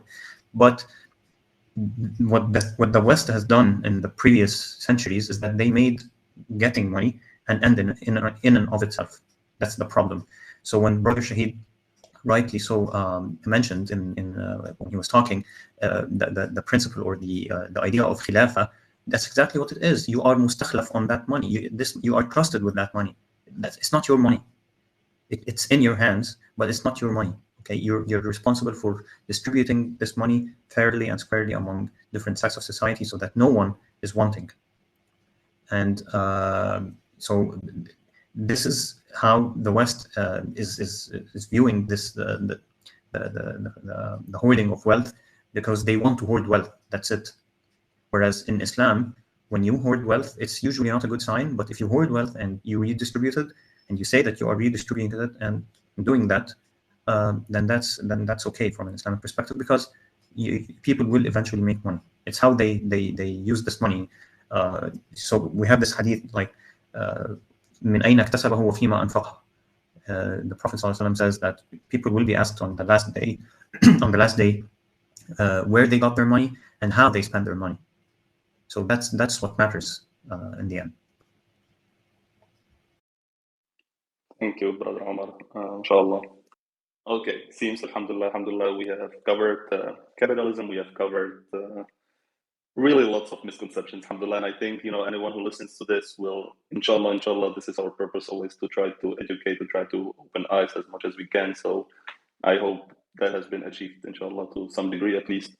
And let us move on. Okay, so now the final challenge is gonna be, inshallah, and this is the last part of our talk, Western misconceptions about freedom, free speech, and democracy. Okay, so these are the big words, right? The biggest values that they hold so dear. So, the West, again, it presents and prides itself on being this guardian of democracy, of free speech, of personal liberties, right? But again, when we try to examine and go deeper and try to analyze and, examine the actual realities within these societies, we find, again, significant contradictions. How unexpected, right? So let us start. I don't know really where to start with that topic because it's so heavy, right? Like, okay, maybe, yeah, sorry, Brother Shahid, please tackle No, it. no, this is one of my favorites to talk about because as an American, we grew up with this constant drumbeat of telling us about what a great country America is because it's so free and because we have all this freedom and so forth. This is the ultimate example of a misconception on so many levels. It's not easy to know where to start because there's so many layers to the misconception. America is the land of the free. It's completely meaningless. I mean, ask an American, what do you even mean? What do you mean by freedom? What do you mean by the freedom that you have that other people don't have? It's like saying America is the best country because we have the color green. It doesn't make any sense. It's undefined, okay, you may have healthcare in your country, you may have efficient public transportation in your country, but at least in America, we have the color green. It makes no sense. It's really, really meaningless. The average American citizen has less freedom than any random villager in Indonesia or in Ghana or in any other part of the global South. What freedom are you even talking about? I mean, you're living, most Americans, the overwhelming majority of Americans, as we've been talking about when we were talking about the economy, and you can't separate the economy and the economic standard of living and quality of life of the people. You can't separate that from their freedom. Most Americans are living paycheck to paycheck. For most Americans, if they miss even one paycheck, they're going to be thrown out onto the street. That's the reality. You don't have just one master in America in terms of your slavery. We were talking about debt slavery, wage slavery, and so on. Your employer is your master. Your student loan officer is your master. Your landlord is your master. The credit card bureau is your master. Your mortgage loan officer is your master. Your insurance adjuster, your HMO, the IRS, your credit card company, they're all your masters. In America, you're a slave with many masters. And they all have their chains on you, and they all have their own lash that they can use on your back. So what freedom do you have? I mean, I think I mentioned in the video that you have more laws. I don't know if it was this video or another video. You have more laws in America and more regulations in America than any other country in the world. The average American's daily life is governed or influenced or restricted or in one way or another determined literally by tens of thousands of laws and regulations. Upwards of 50,000 to 100,000 rules at the municipal level, the state level, the federal level, not to mention the rules in your own company that you work for, whatever rules that your employer imposes upon you. This is like scaffolding around the daily routine and activities of the American people, of any average American citizen.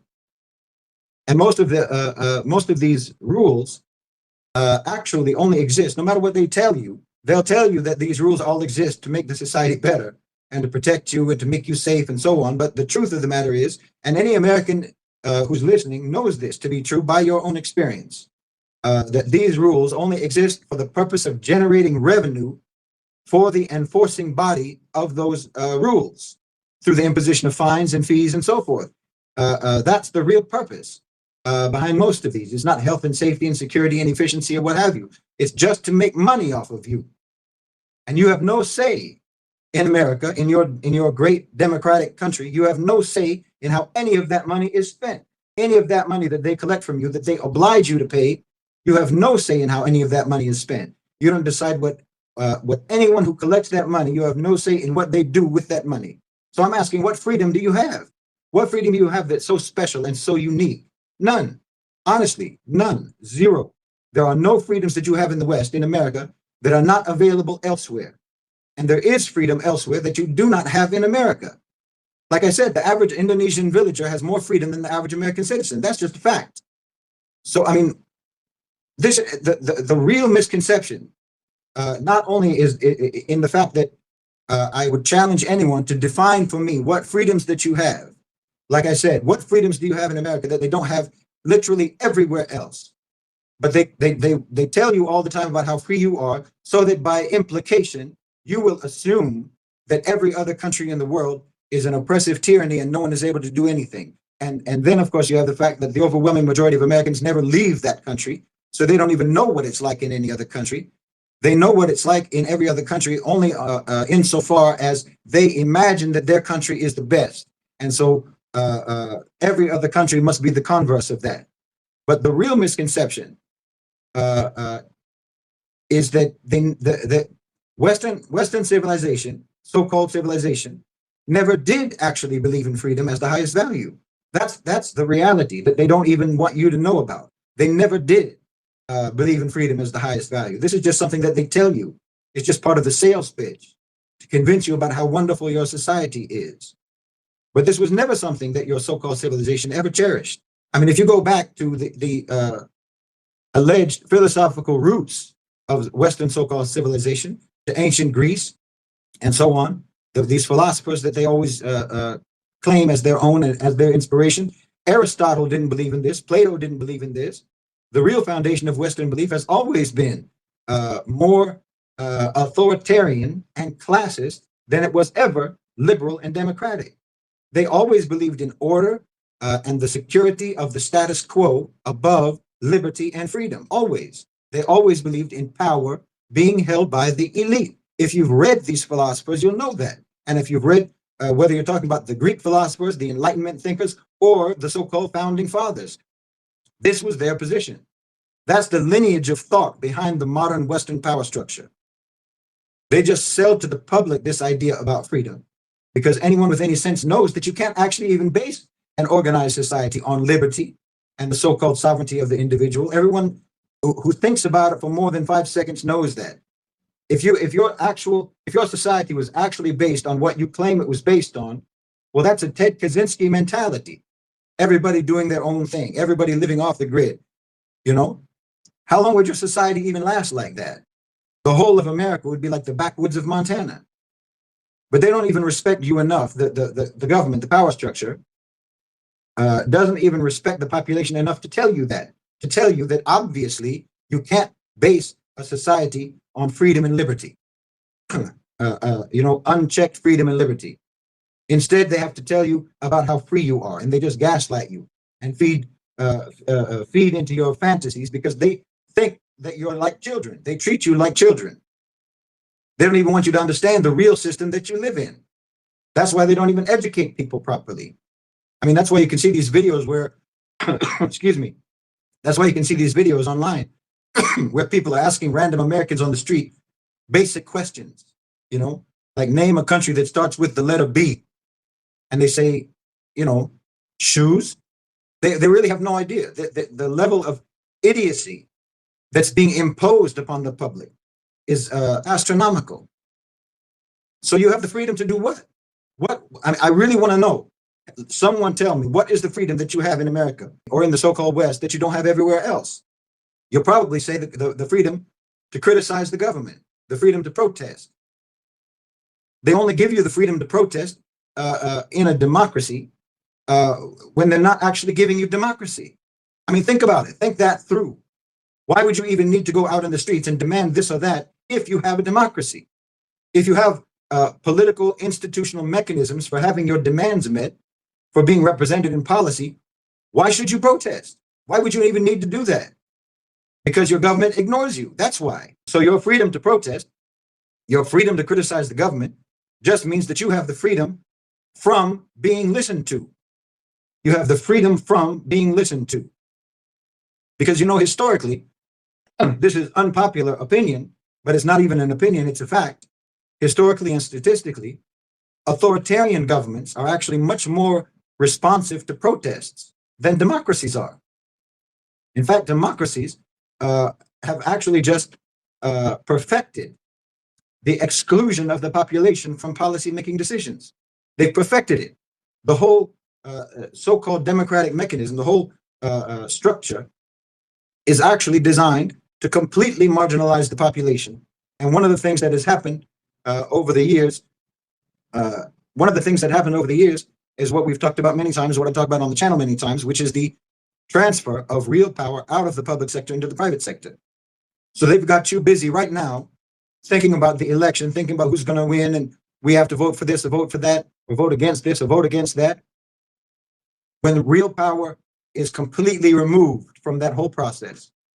But they've got you completely distracted from where real power is, because they've convinced you about how free you are and about how democratic your society is, which just actually, in real practical terms, means that you have no power whatsoever. You have no voice whatsoever. That's why it doesn't matter one bit when you go out and protest in the street. It doesn't matter. That doesn't matter any more than you putting your vote in the ballot box. It is equally insignificant to what will happen in terms of policy.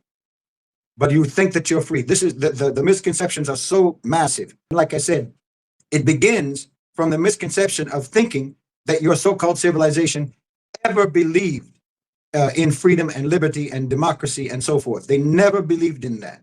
And if you actually read as I say, the Greek philosophers, if you read the Enlightenment thinkers, if you read the founding fathers, they never believed in that for 1 minute. And so you actually have the system that they wanted you to have, that you have the system that they believed in, but you have a very, very different system than the one that you believe in, the one that you think you have. It's completely different, but it's the one that they always intended it to be, which is the power being held by the elite and the population being completely marginalized and disempowered.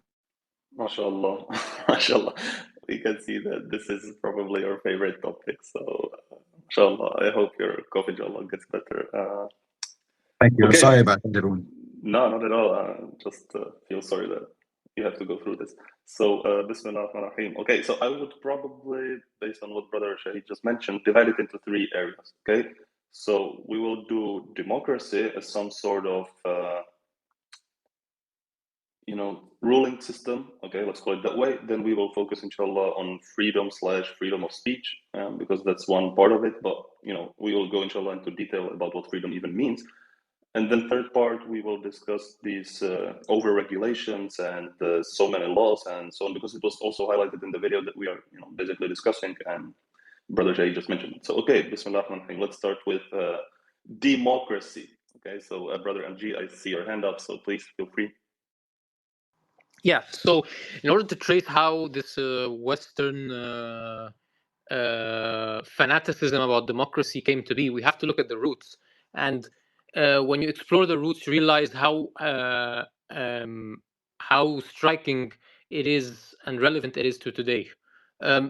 Basically, and I'm here talking about the moderate voices of the West, they will say, oh yeah, democracy, yeah, it's definitely not the most, it's not a utopian system, but it's the best we've got. They always emphasize on the best, that it's the best system we've got. It's the best system they've been exposed to. And so what you have now, the reason why they say that is because they, for centuries and centuries and centuries and almost a millennium, they, especially in the continent of Europe, they've been basically small kingdoms, rump states and tribes fighting and killing each other. And so the only way to get them together to agree on something was through that system of democracy. But then the problem is that the system of democracy, while it worked, let's go for the sake of argument that it worked. Okay, it didn't obviously, but for the sake of the argument, let's say that it worked. They've become bigger states. They've become more stable. They've had a quality of life. Let's say, for the sake of their argument, that it wasn't colonialism, it wasn't theft, it wasn't etc. They end up exporting it to societies and to countries of the global south. What happens is the exact opposite. It creates fitna, it creates division, it creates civil wars. Their system in our part of the world creates civil wars and fitna and destabilization, and that's because it's not the best system that we've been exposed to. So what you end up having is, the reason why this happens is because with democracy, the voices that are heard are not the most qualified voices. They're not the most. You don't end up electing the leaders that are actually qualified to run a country or qualified to manage the village or the county that they are in. And also the voices that end up being reciprocated and resonated across the real politique of that country are always the extremities. They're not the moderate voices. And so when you have that, it creates problems. And eventually, even if that society, democracy has worked well for it some time, it's going to end up becoming toxic in the end. So yeah, that's my input, I would say. Thank you, brother MG. Yeah, I mean, subhanallah. Okay, Sister Nisa, please speak ahead. I would also say that it's a perception that democracy works or has worked in the past, because that is what they tell the people, that it is working, but it isn't working.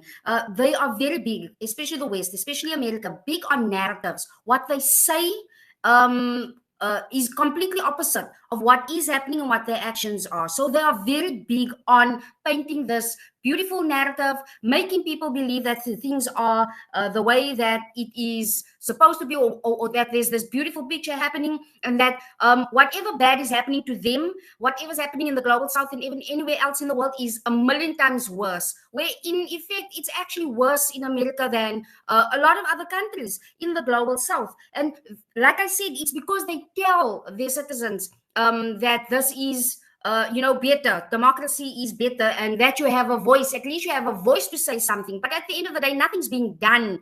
In any case, whether you complain or not, they are not doing anything. Because if that was the case, how many people has not asked for America to not get involved? According to them, we know exactly how it works, but get involved with Israel. How many people has not said that shouldn't do that, or get involved in other countries' business, or these peacekeeping nations and missions and etc. So they are not listening to their constituents. There is no democracy. It is a lie that they are telling the people. So it's just the perception that it has worked, and unfortunately, the people believe the stories that they are told. 100% on point, Sister Nisa, as always. MashaAllah. Thank you for saying these things, brother MG, please. Yeah, it's not just about whether your voice matters matters or not. It's about also what's the weight of your voice. Like by what standard can society decide this voice actually holds weight and should decide to and should be the one executing and implementing policies and changing the course of nations, and that's the problem with democracy. Over time you get people like that can't even tie their own shoelaces to run a country, and that's a big problem. And the reason why when they start trying to push it into our world and into our societies, and it creates destabilization, is because that's not how our society functions. Our societies for centuries weren't aggregated into tribes that fought each other over materialistic things. We are, as Shahid said, we are an empire of faith, but also even before that, when we're talking about the early Middle Eastern societies, they weren't tribal societies killing each other. They were already civilizations that have been farming and have been trading, whether that's trading through the Arab tribes and Arab populations in the Arabian Peninsula, through with other civilizations such as China and Persia, whether that's between Egypt and Babylon, Egypt and Assyria. So it's we never had this problem of endless killing for materialistic gain. I actually like what Brother MJ said about you end up with leadership that can't even tie their own shoelaces. And that is because it all boils down to, like I said, the narrative. The one with the highest marketing budget tends to be the one that will win, because that is the one that they put in front of people's faces, and that is the ones that people get to know. That is how it works. It's about the narrative. It's about the biggest budget. It's about who can get in front of most people. But that doesn't mean that they are the best candidate or that they are the most qualified. It just means that they're good at marketing, good at telling stories and spinning stories. That is exactly what it is that they are able to do for America and within America. It's just telling stories. I would also just reiterate it, as I was saying, as Sister Nisa said, the reality isn't that you get leaders who can't tie their own shoes. You get people who can't tie their own shoes, who the population imagines are the leaders. But those are not the leaders. There's no country.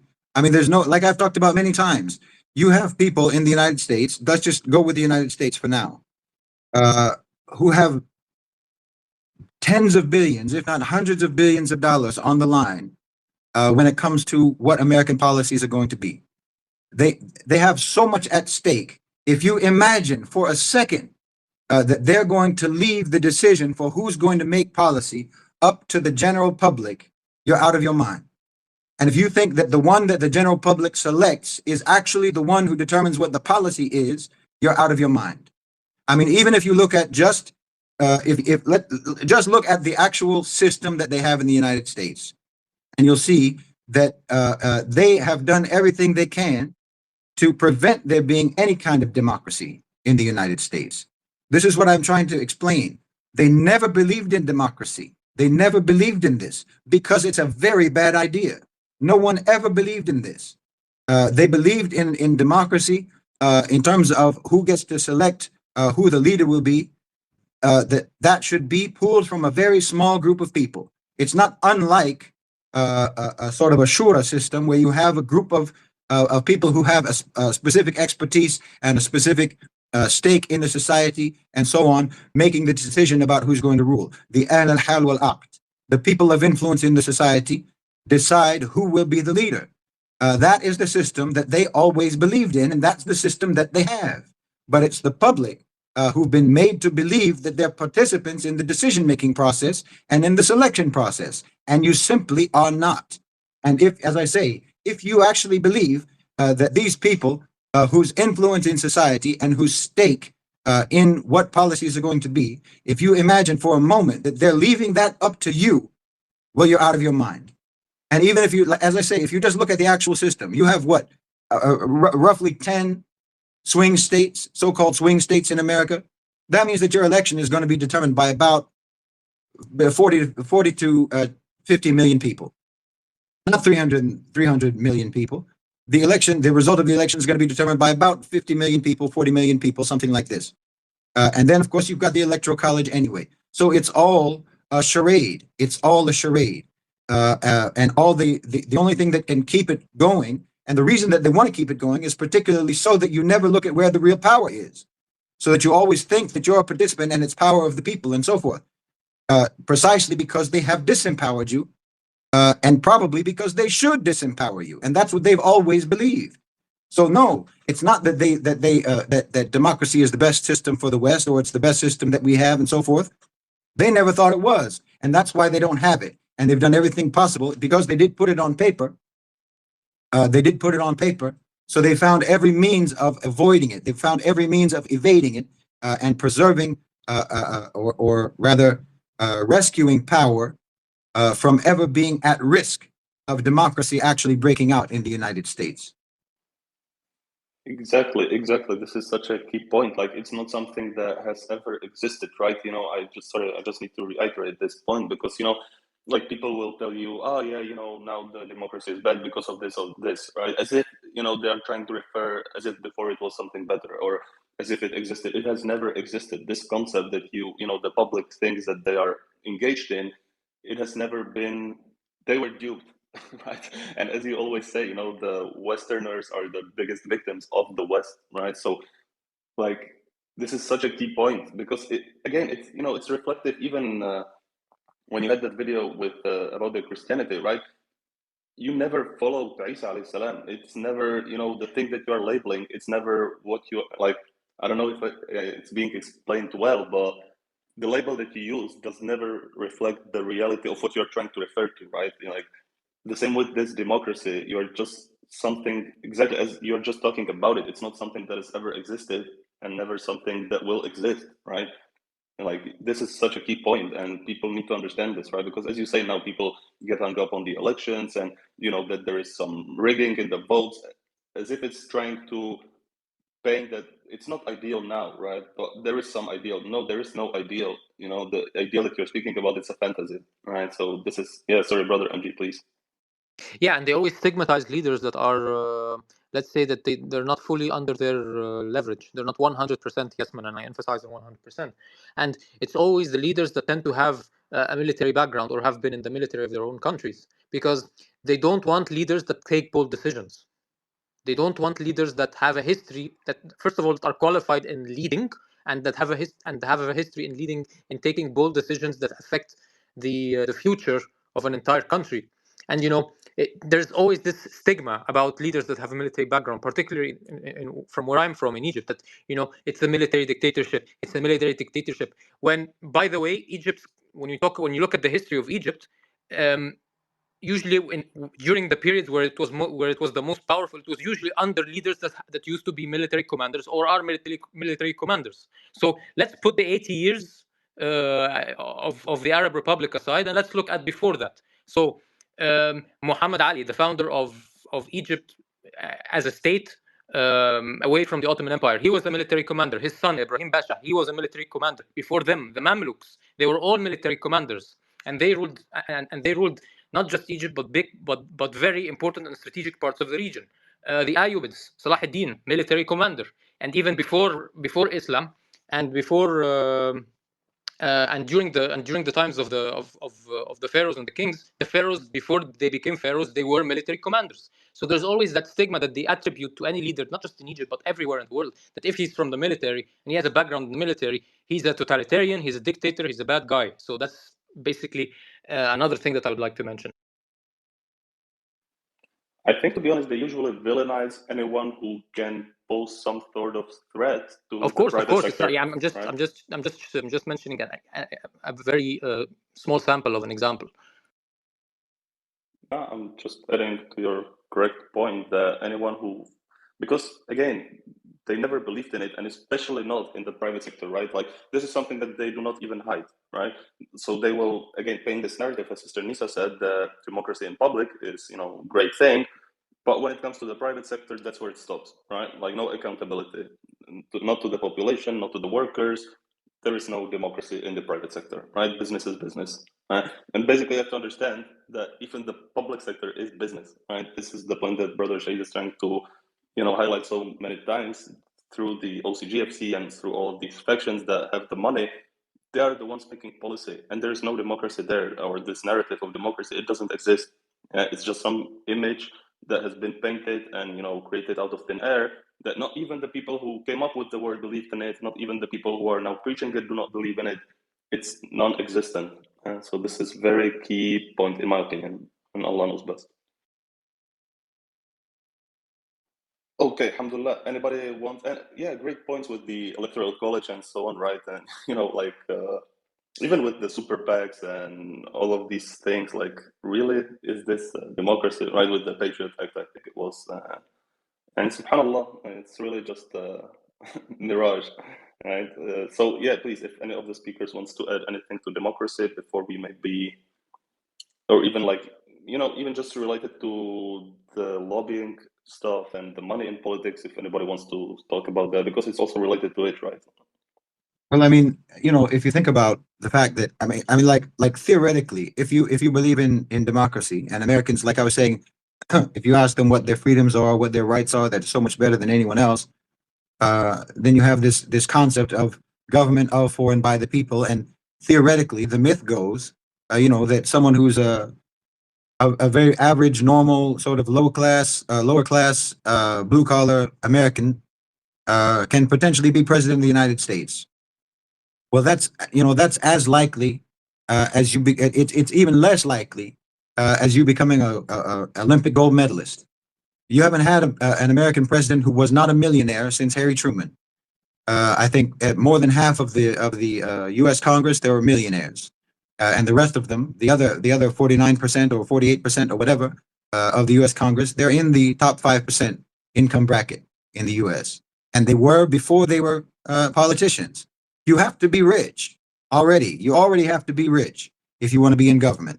If you want to be a politician, if you want to be a so-called representative of the people, you have to be someone who has nothing in common whatsoever financially with the rest of the population. You don't have a chance. I mean, look at what's going on now just with Jill Stein and how impossible. Everyone knows she's not going to win. Everyone knows she can't even get on the ballot in several states. This is your democracy. It's supposed to be like if you had like, say, like Sister Nisa talking about South Africa. South Africa is a far more democratic system than America. Far more democratic. In reality, it's more democratic than the United States. You have multiple parties. Even Malaysia or Indonesia, you have multiple parties that can run for office, and you don't need millions upon millions of dollars to run a campaign. I mean, you need hundreds of thousands of dollars just to run a campaign on the local level. Forget about on the national level. If you're running on the national level, you need millions. You need tens of millions, if not hundreds of millions of dollars. Because again, this is an example of who's actually making the decisions, who's actually making the policy. It's the people who've got the hundreds of millions and the billions of dollars, and the reason why they even bother spending that money on controlling your politicians is because, as I say, they have a much higher stake in the way policy is going to go, and there is no way in the world that they're going to leave that to the rank and file American citizen to decide what policy is going to be, or who is going to be the one who's in the office to determine what policy is going to be. They don't even trust the one that they put in office to be the one to determine what policy is going to be. They have to tell him or her, dictate to them what the policy is going to be. They have to make sure that we can buy them off completely to make sure that they will be loyal to our interests. And like I've talked about many times, America does nothing but interfere with democracies, or with elections rather, all around the world. Since 1945, they've interfered in dozens upon dozens of elections. What makes you think that they're not controlling the outcome of the election in the United States? Why, that's not intelligent. If you think that they're not running the election in the United States and determining what the outcome is, when they determine the outcome in country after country after country all around the world, you think that that they have a hands-off policy in the most important election, the election that has the most impact on their interests, but they're making sure that they determine the outcome of an election in Micronesia, but they're not going to bother about what the outcome of what's the outcome of the election in the United States? No, this is just very foolish. You're incredibly naive and gullible if you think that there's any conspiracy theory aspect to the most powerful interests in the United States controlling the outcome of an election, when we know that they control the outcome of elections in country after country after country, and always have. But somehow you think that they have a hands-off policy in America. Well, that's just not intelligent, I'm afraid. Yeah, exactly. SubhanAllah. So, I will just gloss over like the part about the regulations, because like, just to give you an idea, because Brother Shahid spoke about some aspects of these regulations, how overregulated it is, right? But like, even imagine if you want to remodel your own kitchen or make some improvements, you need to get a permit, right, to comply with regulations. If you, like, the US government, even it regulates what your shower water should be. Okay, like, there are so many stupid regulations, like the FDA, the Food and Drug Administration. They regulate what food can be sold, what can be consumed, and they say it's under public safety, etc., right? But it's just basically like, just look at every policy and you'll see the business ideas behind it, right? It's just restricting some consumer choices, protecting the interest of large corporations over small farmers, or like trying to eliminate some whatever competition, right? Raw milk is banned. They have all these different food-related policies that are not meant for the population. They're just meant for business, right? So this is just an point that Brother Sheikh was making, and he was even making it in the video, where you say how free you are, which is the next step, inshallah, that we will head into, but you're actually the most regulated society that exists, because exactly as Brother Sheikh also mentioned, a village in Indonesia has much more freedoms than an American citizen, right? So now let us head, inshallah, to the point of freedom, right? What is this freedom, right? Is it, freedom in which aspect exactly? So if anybody wants to speak about this, please feel free to do that. Can I? Yeah, Of course, okay, thank you. I just wanted to say, shukran. I just wanted to say, the way that they advertise freedom is by telling you what not being free looks like, right?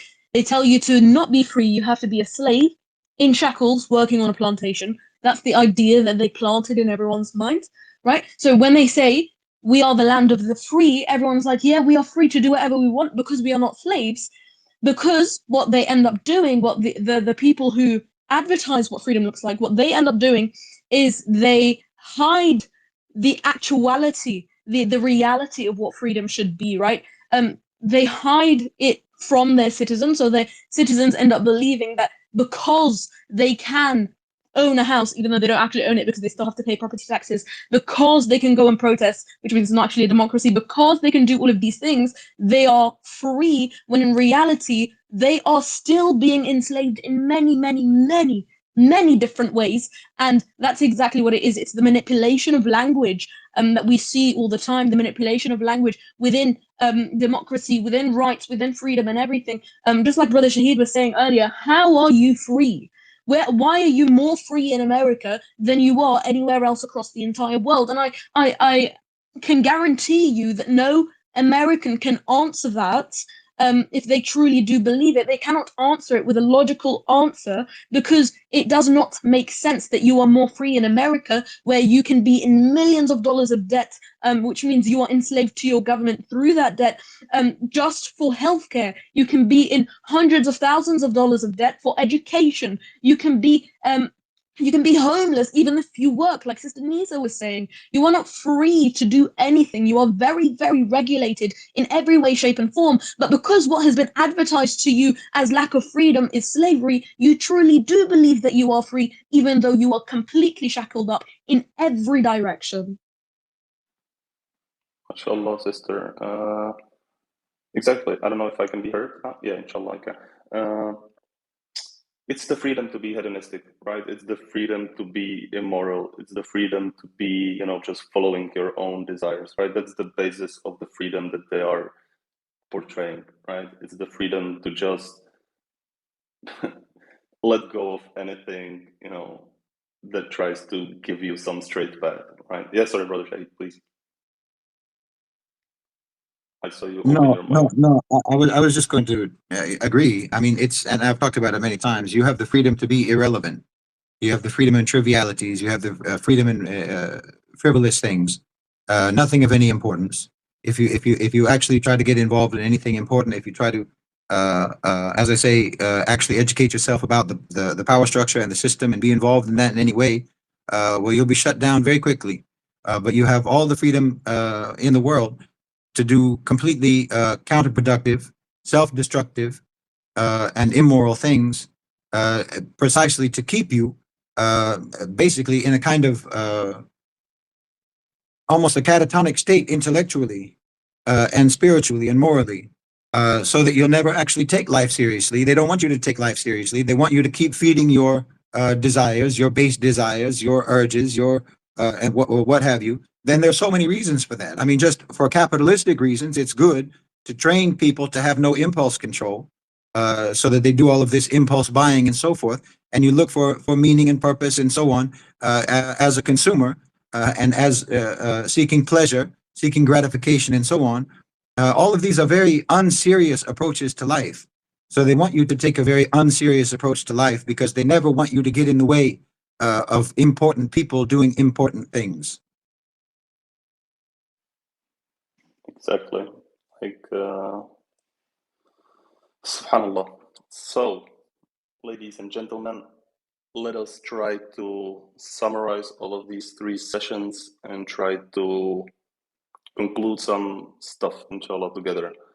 So, the West prides itself and it projects itself as this epitome of morality, of human rights, of democracy, of freedom, and we saw so many examples and discussed so many things where it systematically engages in atrocities. It violates every value that it claims to uphold, from racial violence to economic exploitation. So, whenever they get the time, they create mechanisms to suppress dissent, to censor free speech, to ban protests that challenges the system, to put in a system that does not even reflect the thing that they are talking about. How can a civilization that lacks any coherent moral compass, or where even the individuals, the governments, they cannot agree on the basic question of what is right, what is wrong?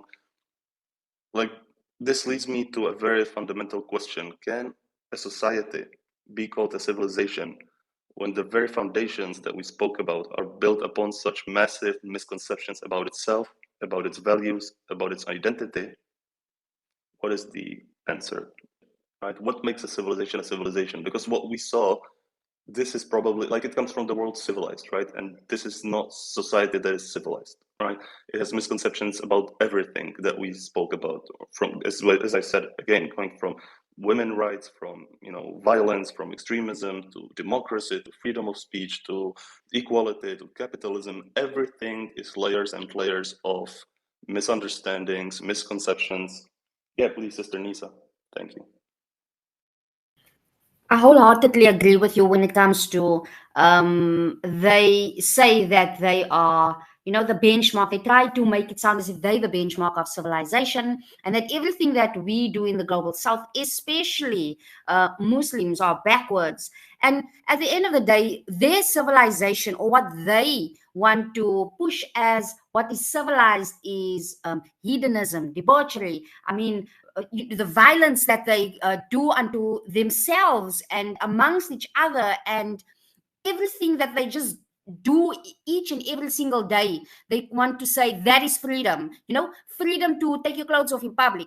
You're free to do that. That is what they value as freedom. And then they turn around and make it seem as if everybody else in the rest of the world who behaves in true, as a true civilized society are backwards. So it's the way that they use, like Sister Iman said, manipulating language. You heard me even say a little bit earlier, whether it's homelessness or unhoused, what difference does it make what you call it? That person is not living in a home. They spend a lot of time trying to make things sound easier and under the guise that it's supposed to be for the person's dignity. But there's no better dignity than living in a house. Who cares what term you are using? So they are spending a lot of time on things that does not matter, and they get the people to feel that that is more important. Because if you're saying a person is homeless, or if you're saying it's unhoused, that means they're not homeless anymore. Where is the sense in that? You know what I mean? So it's important to understand that when it comes to especially America, Europe is guilty of it, but more America so, because they are the one that is dominant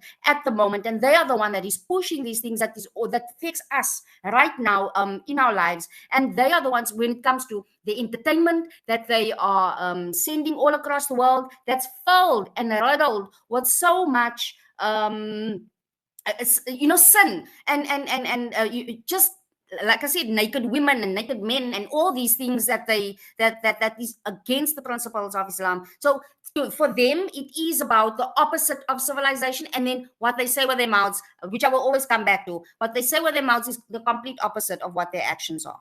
I don't think that they ever would have even bothered to claim themselves to be a civilization if they had not encountered actual civilizations and felt inferior once they encountered them. When they encountered the Muslims, for example, it gave them some idea of something that they didn't have in terms of prestige, something that they could brag about, or what have you. Without having done that, I don't think they ever would have even tried to pretend to be a civilization. The only thing that they were ever interested in was accumulation, and they think that it makes them great and makes them powerful and makes them important. But then when they encountered actually civilized people, and it's not only the Muslims, it's many societies around the world that are civilized and were civilized, that they encountered, and realized that this is another thing that we need to try to add to our prestige and our power. But they never understood, like what I was talking about earlier with regards to the difference between the laws and the underlying values of the laws. The underlying values of the laws that America has, and why they have so many, is because they have contempt for people. They have contempt for human beings. And they believe that human beings, if they are not held in check very rigidly, will go crazy, will run amok. This is what they think about people. And I've mentioned it before. This is why also you always see in their movies, in their popular entertainment, that if there's a post-apocalyptic or a zombie apocalypse type movie, everyone goes renegade. No one has any values. Everyone behaves savagely. This is the view that they take of human beings. So they think that they have to put all of these rules and these regulations and so forth in place because people don't know how to act. People don't know how to act right on their own. But that's because you never civilized your people, because you never understood the underlying values of real civilizations that refined their people, that made their people moral, that made their people principled, that made their people ethical. They never understood that. They just thought that they wanted the prestige that these other civilizations, like the Muslim civilization, had. And so they learned the language only. They just learned the language of values, the language of principles, the language of honor and virtue and so forth. But they never believed actually in those things. They never tried to inculcate those things in their population. And they, as I say, they view their own population with absolute contempt. And they believe the way Iblis believes about human beings, that we're no good, that we can never be good, and that we deserve to be debased and degraded and controlled and dominated as much as possible. This is the view that they take of their own people. And they never thought that it's even possible to civilize them. And so they never even tried. And so all they did was try to come up with a new definition. And this is what I get in the comments section all the time. They try to come up with a new definition of what a civilization is. And it basically means that it has nice stuff. That's the definition of a civilized country or a so-called civilization, that they have fancy technology, that they have big buildings and this and that. They have, you know, all of these material things is what makes you a civilization, not that your people are civilized. So they had to change the definition, just like Sister Iman and Sister Nisa said. They play with language. They have to redefine things to show their absolute, abject, abysmal failure as a so-called civilization. They redefine abysmal failure as glowing success. And this is what, you know, this is how they present themselves to the world. They call everything that they're doing the opposite of what they're doing, and they paint a nice, pretty coat over it to make you think that it is what civilized people are, so that they can trick civilized people, so that they can trick, for example, the Muslim world. They can try to trick civilizations in Africa, civilizations in Latin America, civilizations in Asia that are unquestionably more refined and more civilized than they are, but they'll try to use the words that resonate with us to make us think that they're like us in terms of their level of refinement and moral advancement. But they never have focused on that at all. That has never been a priority for them, and it's not even something they think is possible. So no, it's not a civilization whatsoever. By any real definition of the word, the West has done everything possible to avoid ever civilizing. MashaAllah, brother. Brother MG, you want to add something? Yeah, I mean, I want to add that for me, what civilization means to me is one thing, and it's the ability for a group of people or one person to be considerate of others. I don't see that. I don't see that with them. And we can trace it back to anthropological roots. When we're talking about Europe, again, I mean, I've mentioned this before, they were originally hunters in their own continent. So a hunter has the fitra of hunting and killing. And then after he has his meal, he goes back to hunt and kill, and then goes back to hunt and kill. And we're here talking about a region that this has been the case even after the Near East and the Middle East were already engaging in crop rotation 6 or 5,000 years ago, and it wasn't. And when they started to take to become agrarian societies like the Middle East and like Mediterranean Europe, it was also because of Mediterranean Europe. It was because of the Romans. So it took them almost 4,000 years to become agrarian societies. And even then, it took them another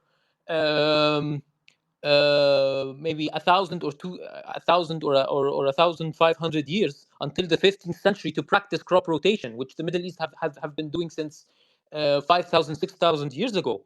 So we're here even talking about a society that needs time to learn as well. And this is also the issue that we have to address. We have to look at it within this context as well. It's about the fitra. The fitra plays a big, big role, my friends. Thank you, brother. Please, Brother Omar. Yeah, I just wanted to tie into what Brother Shahid and MG were saying earlier. I mean, even when they applied, their so-called democracy at the very, very beginning. So I implore our listeners to seek out or to Google something called the Median Dialogue. So the Athenians, for example, were the so-called first to start practicing what can be called the first form of democracy, where people would choose how government would be made, right? And so this model of government resulted that they decided that an island, which was not their ally, should be attacked, and they killed the whole population of the island. They voted to kill the population of the island, and they were practicing democracy. So tell me how that is civilized or morally superior to any other system of government. You're just a normal state like everyone else. You don't have any sort of moral background or a moral standing that's higher than the others. You're just a normal state. And the same thing was done by the Romans, whom Brother MG mentioned before, that they brought civilization, but they themselves even were brutes. So we can look at them when they flattened Carthage to the ground, because they were their economic rivals in the Mediterranean. They flattened it to the ground because they thought that they cannot be as economically successful as us, and they cannot have a successful business, essentially. So this is the kind of democracy that they are very proud of. It's a democracy that allows them to commit crimes against other states just the same way as any other state would do. So I don't see any sort of exceptionalism in that model of governance. If anything, it made them even more brutal. It made them even more brutal, as we have seen in the centuries where they reverted back to democracy after the Renaissance in the 17th and 18th and 19th century. We all saw what colonialism had done to the global South, and almost all of the systems of governance of the colonialist powers were democracies. So tell me, how is this any morally superior a system of governance than any other system? It's not. It's not at all. You're just the same as anyone else. If anything, you're just more brutal. You're more brutal in your approach. You're more brutal than other people's. And now, even now, so if we made the claim that they treated their people better than other people's, okay, now in your so-called democracy, as we've been discussing at length in the podcast right now, you're treating even your own people, the so-called democracy participants, in a very bad manner. So no, democracy does not make you morally superior at all. That's all I wanted to say. Thank you. Thank you, brother. Yeah, mashallah. So, the hypocrisy, we can call it, right? This is all just hypocrisy, right? Of the selective application of everything that we went through. And this becomes even more evident when compared to, again, our beautiful religion, Islam, right? Because this is our furqan, right? This is our distinguisher. This is our light. So we always contrast it with our teachings, right? And Islam, it promotes justice, it promotes responsibility in all circumstances, and there is consistency of values in its moral principles. And this is even during hardship, and during hardship even more than normally for us Muslims, And this stands in direct contrast to the moral failure of the West, right? They are fluid, these values, as we saw. They are contradictory. They are subject to change based on, their convenience. But Islam provides a divinely guided framework for humanity, for human society in general, right? These are timeless values that remain constant across all times and all places, right?